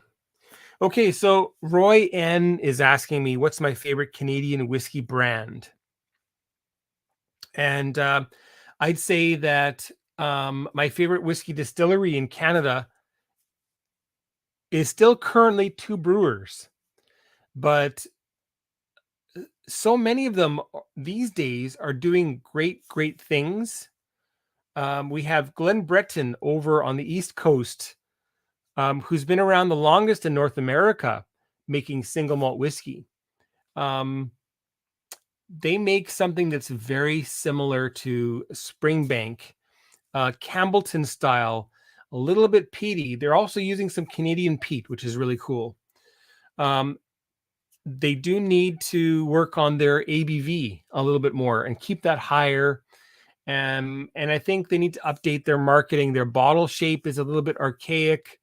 Their label covers the entire bottle. So hopefully some changes will be made there. Two Brewers, Shelter Point is definitely very good. I don't buy as much of Shelter Point as I do of Two Brewers. And I think it's because Two Brewers has been sending me their samples since release number 3. So that's why I've got about 10 or 12 bottles of Two Brewers that I purchased myself. I have a personal relationship there, and I really like what they're doing with the variances in brewing style. I'm big digression here, by the way. Sons of Italy makes fantastic rye, as does Moonshine Creek over in New Brunswick with their what's the label that they call it now?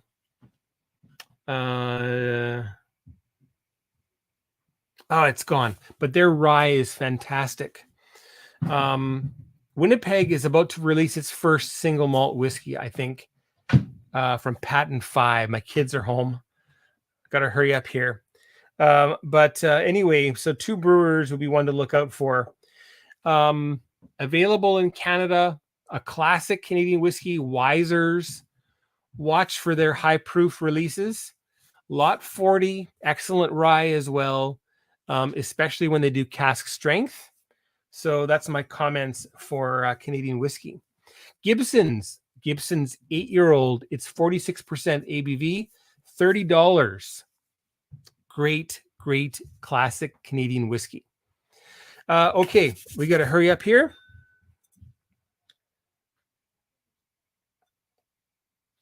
Interesting nose.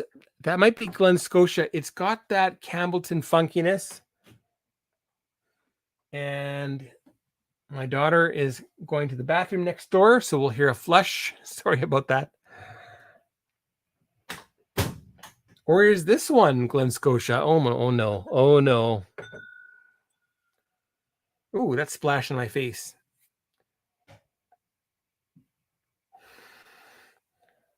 This could be Tamdoo. I like it a lot.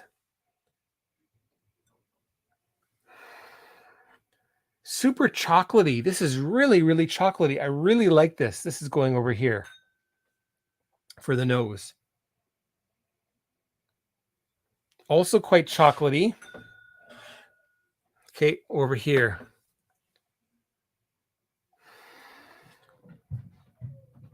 This one is nice. It's also got some pine, burning pine. This might be the missing peat, which was Highland Park, maybe.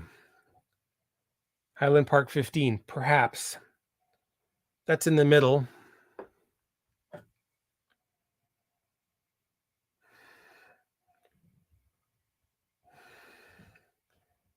This one I'm not that crazy about for the nose.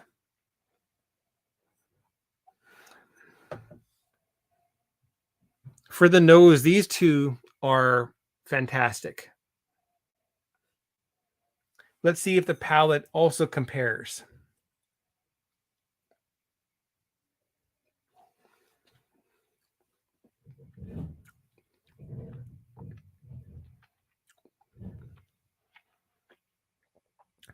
Sweet, chocolatey, quite nice. Some cherry.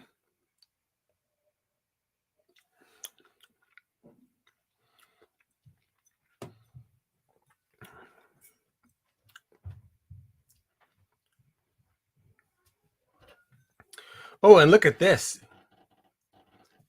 We have a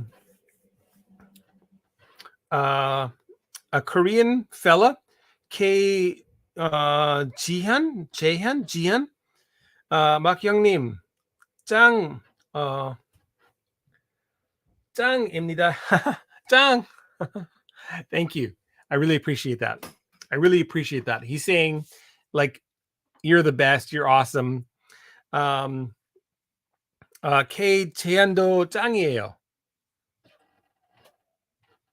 And we have Reb.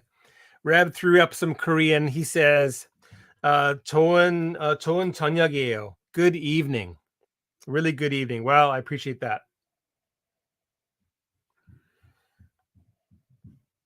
Okay, where was I?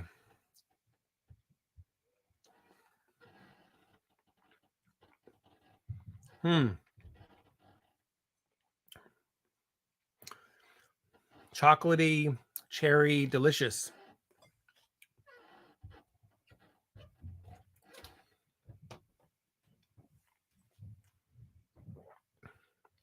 Oh, Reb, no, I don't think I hid one of your comments. I sure hope that I didn't. I think what I meant was that I had to remove it from the showcase. I've showcased your comment, and I think I had it up there for so long, like 2 or 3 minutes. So I had to unhighlight it. So I spoke poorly. I did not remove your comment, but I unhighlighted it, is what I was trying to say. Come on, Rev. I would never hide your comment. Okay, so this is the supremely chocolatey, delicious whiskey. It's chocolatey on the palate. It's got cherry. It's delicious. It's wonderful. This one also somewhat chocolatey, a little bit more fruit, fermented fruit.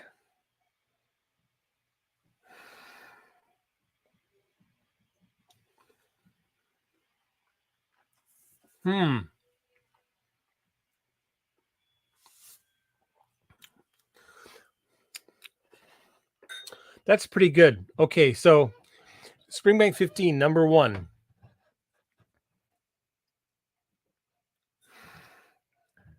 This chocolatey, whatever it is, number 2.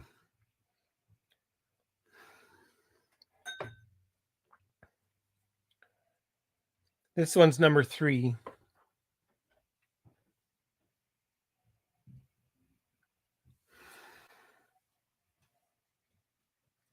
This is a really all-rounder.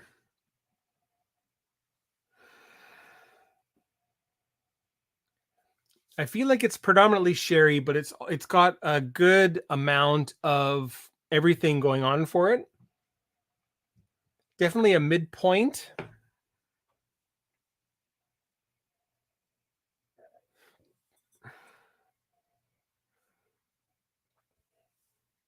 And Roy thinks that the fermented fruit is HP 15.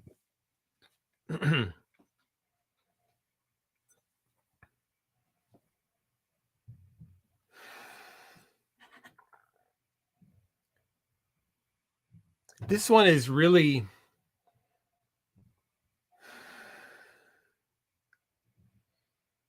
This one is really old school. Oh, man, I think...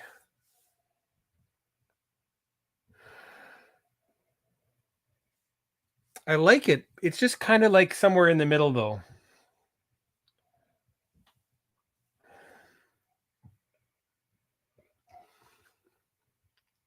Mm-hmm.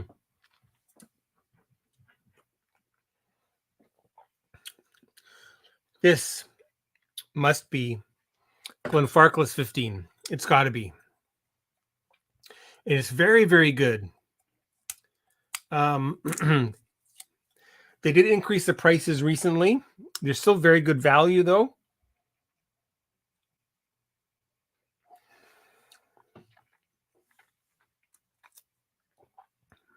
Oh, I hope I'm right. I hope I'm right. Can I be right?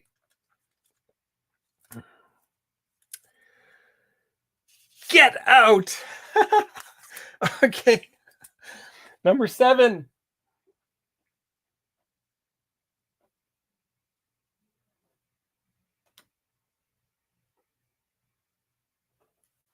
Number 7. And number 7.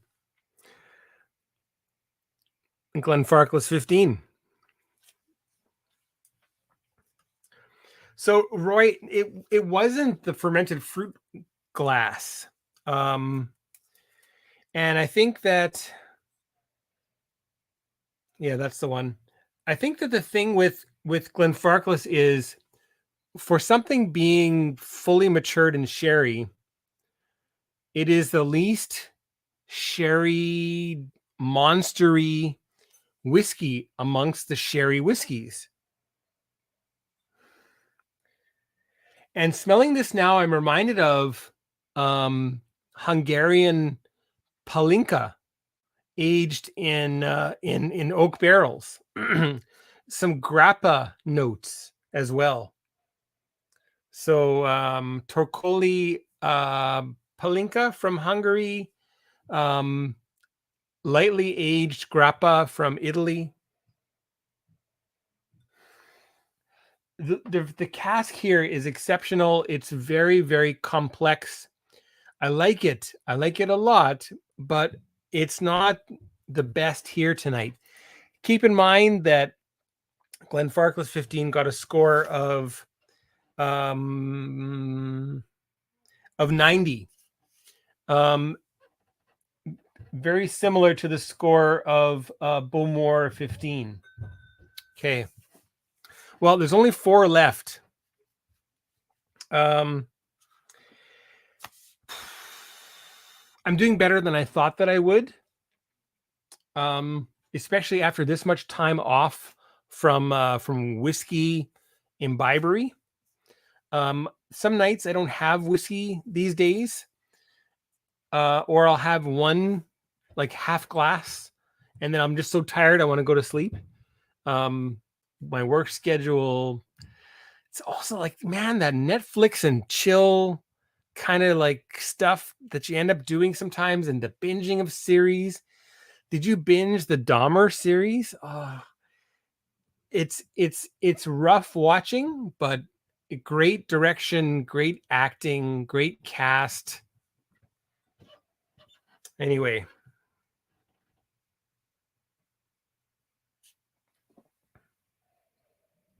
Yeah, Dustin, I mean, I really like Farkless. This particular one, though, it's 90 points. It's very good. I'll buy that again for sure.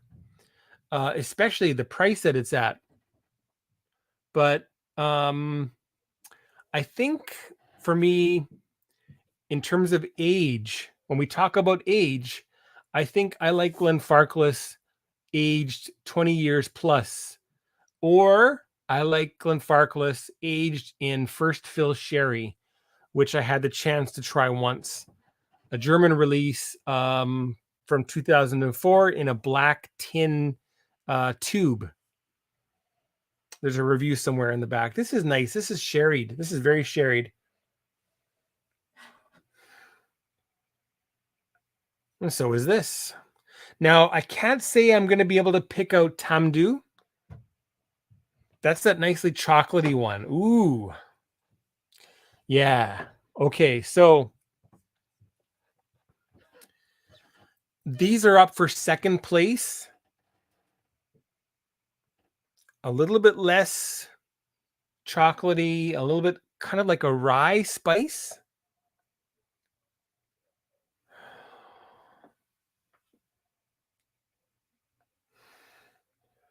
Very chocolatey, some menthol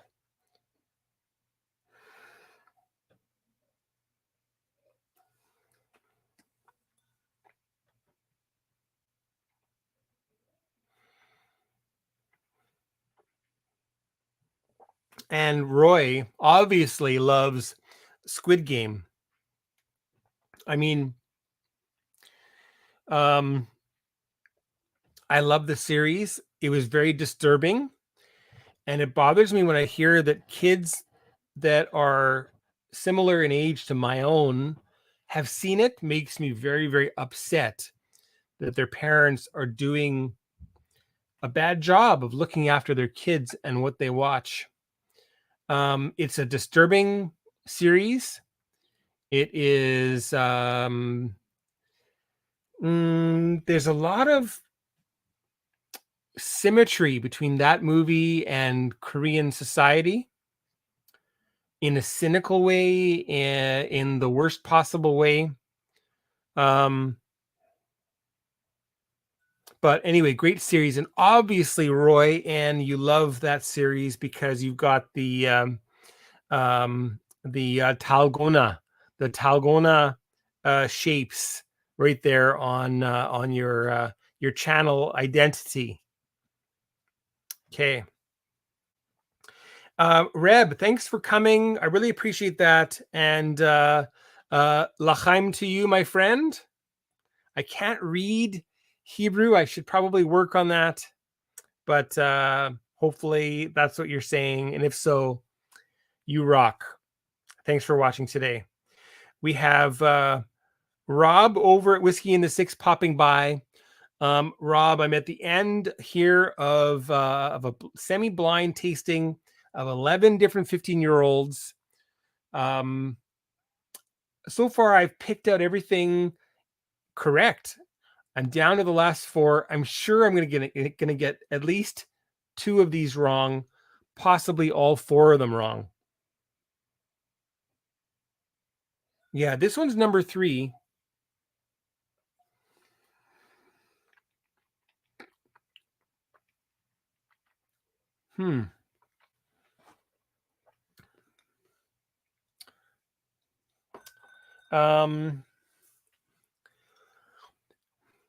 That might be Bladnoch 15. Ooh, love this chocolate. So chocolatey, so yummy, yummy smelling.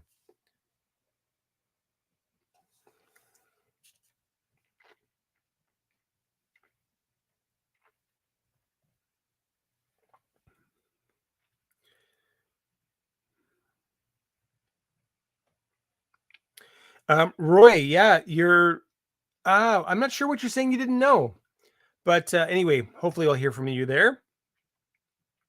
And a little quip from Jason Coates, swapping a Reb for a Rob. Yes, we are. That's too funny. Okay, so.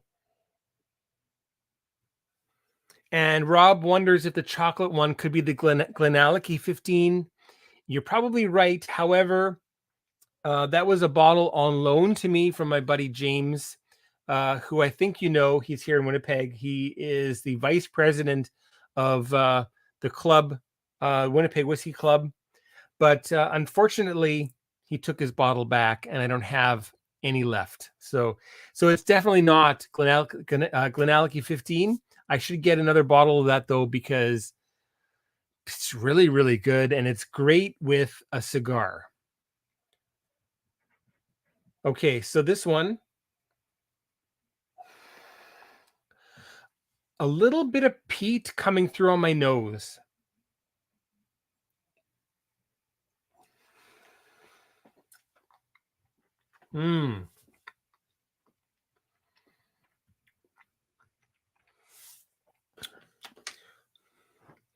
I am going to add a little bit of water.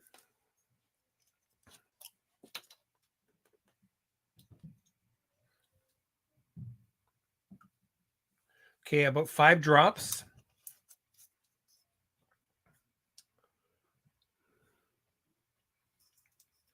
And we have to say goodbye to H. Hemphill. Thanks for coming by today. Really appreciate that. And at least I'm maintaining the 9 or 10 viewers that are following along. So that's great. a really long feed here, and I think I'm going to be pretty much hitting up on Roy Aquavite, his live stream starting in about 5 minutes time, I think. So we'll get finished up, and then let's head over and hang out with Roy and with G Whiskey as they talk about WhiskyTube channels and whatnot. Okay, so what is this one?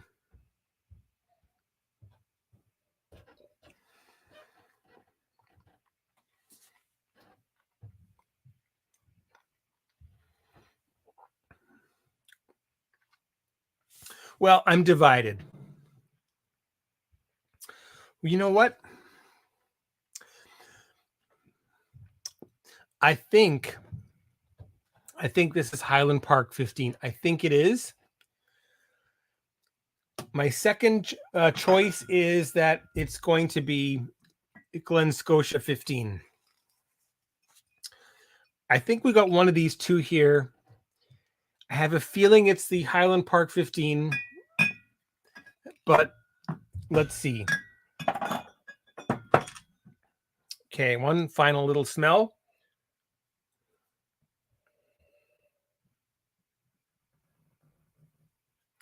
Oh, and Roy talks about not knowing there's a cultural similarity between Squid Game and real Korean culture. It is really a satirical comment.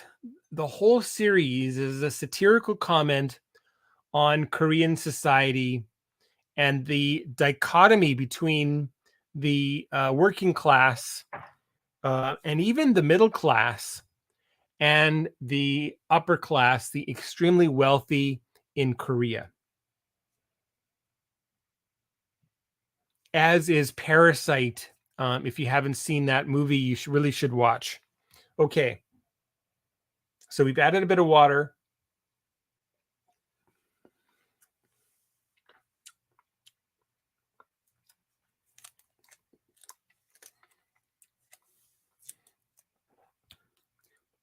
It's got that dry peaty style to the little bit of peat that is in there. There's not much peat, but there is some.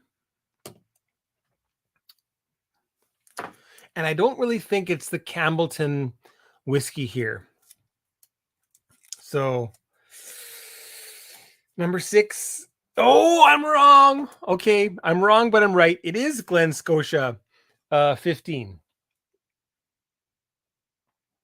Okay, so that's my first failure of today. Glen Scotia 15, which I gave a score of 92. And hey, I mean, at least I'm ranking it right. This is the number 2 position after Springbank 15, which had 95 points, 92 points here. So good. At least there's that. We got 3 left.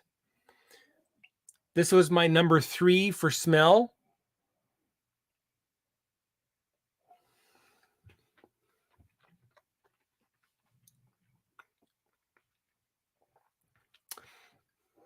I thought this might be Bladnoch 15. So let's see.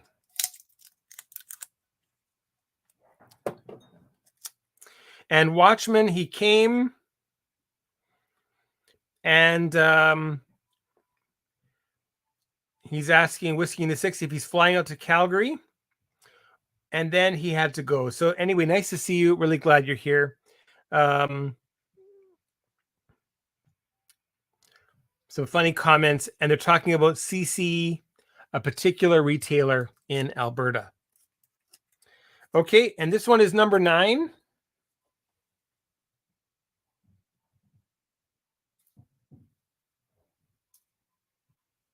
Okay, number 9. And number 9 is, hey, Bladnoch 15. Okay. So that one is highly ranked, 92 points, maybe 91 and a half. So, boy, I'm pretty happy with how I'm doing here.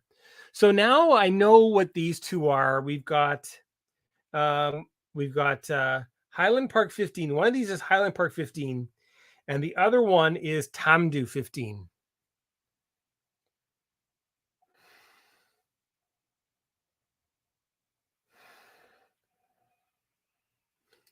I'd like to judge which of these I like best first. I think that's the Tamdoo. I think that is the Highland Park 15.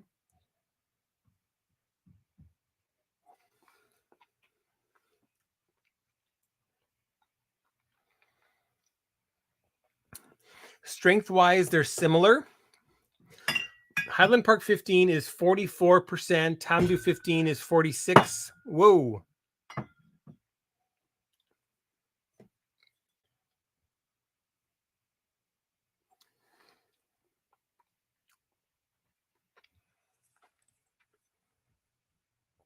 And Watchman 99, thank you very much. I really appreciate that. And I'm really happy you came by to say hello. And I really appreciate welcoming back to stuff here. And Roy says HP 15 should have more peat. Yes. But you know, the peat from Highland Park is kind of under the radar peat. Also, the Tamdoo 15 should be more sherried. And the color-wise, this should be the Tamdoo 15. It's got the sherriness.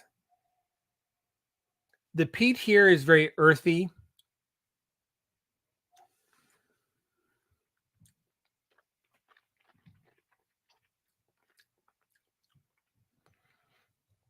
But supremely astringent and bitter on the palate. I think they could have used some sweeter casks for this. So that one is over here, which I gave it there is a change up here.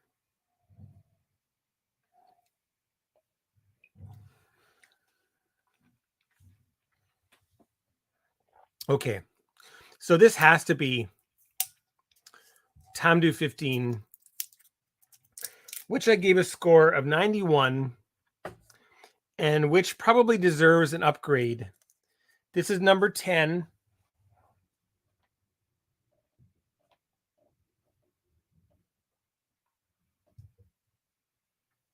Okay, number 10, which is Tamdoo.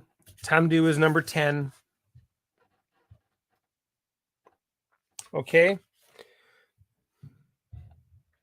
I gave it 91 points. It should be 91 and a half. I don't do half points generally, though. And obviously, this is Highland Park 15, which I gave 92 points. Number 1.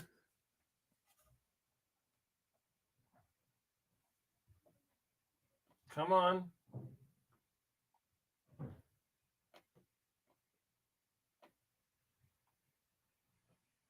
Come on, number 1. Where are you?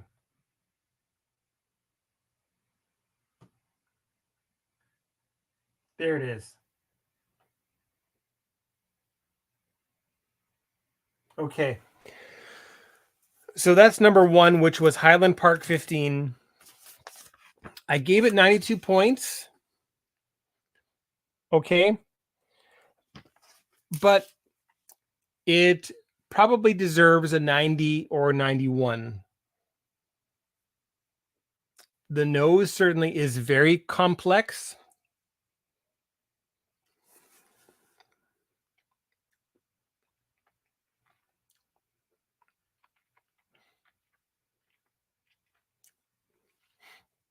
The palate is extremely astringent, harsh, hot. The flavor is very good, however. I guess what you really should do is just drink it like this. Brief moment on your palate, swallow it, then it's fantastic. But if you switch it around, if you chew on that malt, you're going to find it astringent, bitter, harsh, a little angry. Surely water will do well there. But anyway, Thanks a lot for popping by. He says, Happy Thanksgiving. I'm glad you came by. I think that is Tyler. Really appreciate you being here. And we'll talk very soon. I do hope. Okay. I think so. It could be Mike, maybe. If so, that's awesome. You're here. But anyway, really happy that you're here. Thanks for coming by. Glen Scotia 15, Tamdoo 15, a little underrated, a little bit. And the big upgrade here was Tamdoo 15 to 91.5 points. What is this one? Springbank 15, fantastic. Get it when it comes up for your lottery. You got to get one of those. And this one was, what was it now?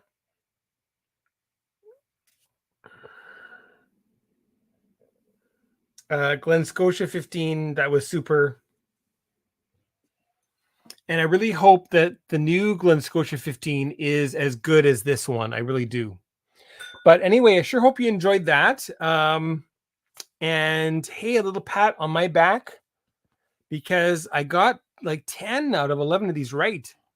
Not bad. In fact, I can almost say it was 10 and a half right because I said it's probably Highland Park 15, but it could be Glen Scotia 15. So anyway, super fun time with you. And I'm glad that so many people came out to come and chat with my comeback here to WhiskyTube. Please check out Roy. He's live now, I believe. Roy over at Aquavite.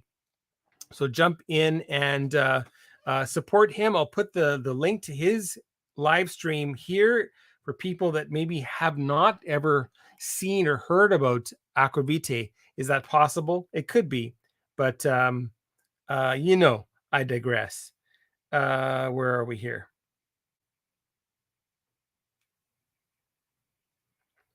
Share, copy, and then my channel. And here.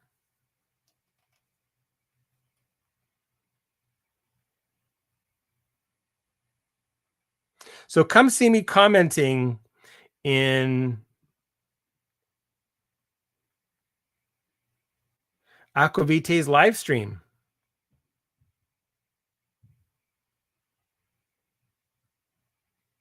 Who is live right now. So make sure you go check that out, okay? Thank you so much for watching. And I'm so glad that you could come. And we have a couple of nice comments from Dustin. Glen Scotia is big time underrated. I totally agree. Snap up every bottle you can find. I think that everything, the double, what is it called? Double cask, the 15-year-old, the Victoriana, 18-year-old. Oh, such a great whiskey. They've got even older whiskeys now. I think I'm going to finish with that. I've got a Glen Scotia 11-year-old, which some people didn't like, but I really find this to be very, very, very amazing. So that's going to be my final whiskey with you tonight. And I think I don't have a glass. Do I have a glass? I have. Here's what I'll do. I'll just empty this one out.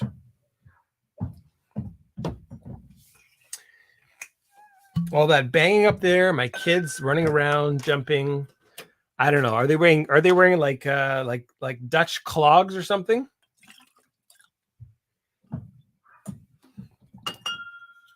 Okay. So Glen Scotia, this is their 11-year-old. This is a limited edition that came out.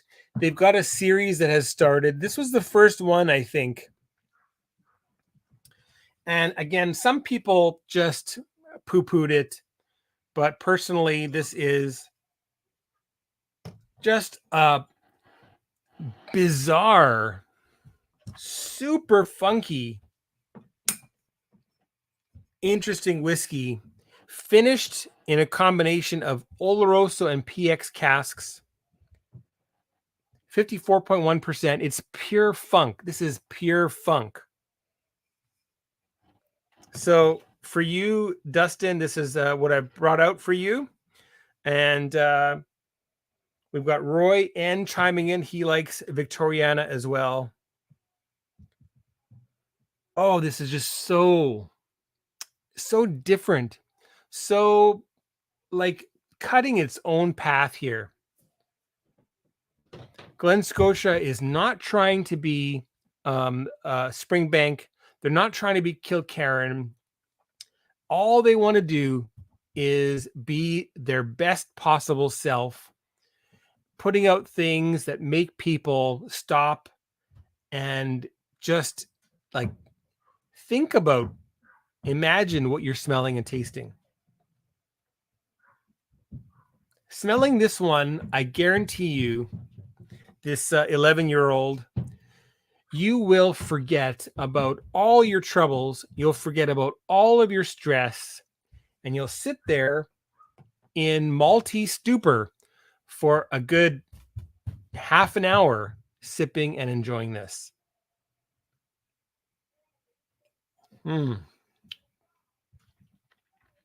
Wow. So juicy. Whoo. Anyway, thank you for joining in. I really appreciate that. Make sure you subscribe. Also, check me out on Patreon, patreon.com/Whisky Whistle. Join the Whisky Whistle crew. We'll see you there, okay? Take care, folks. We'll see you very, very soon. Goodbye now. I got to push the button.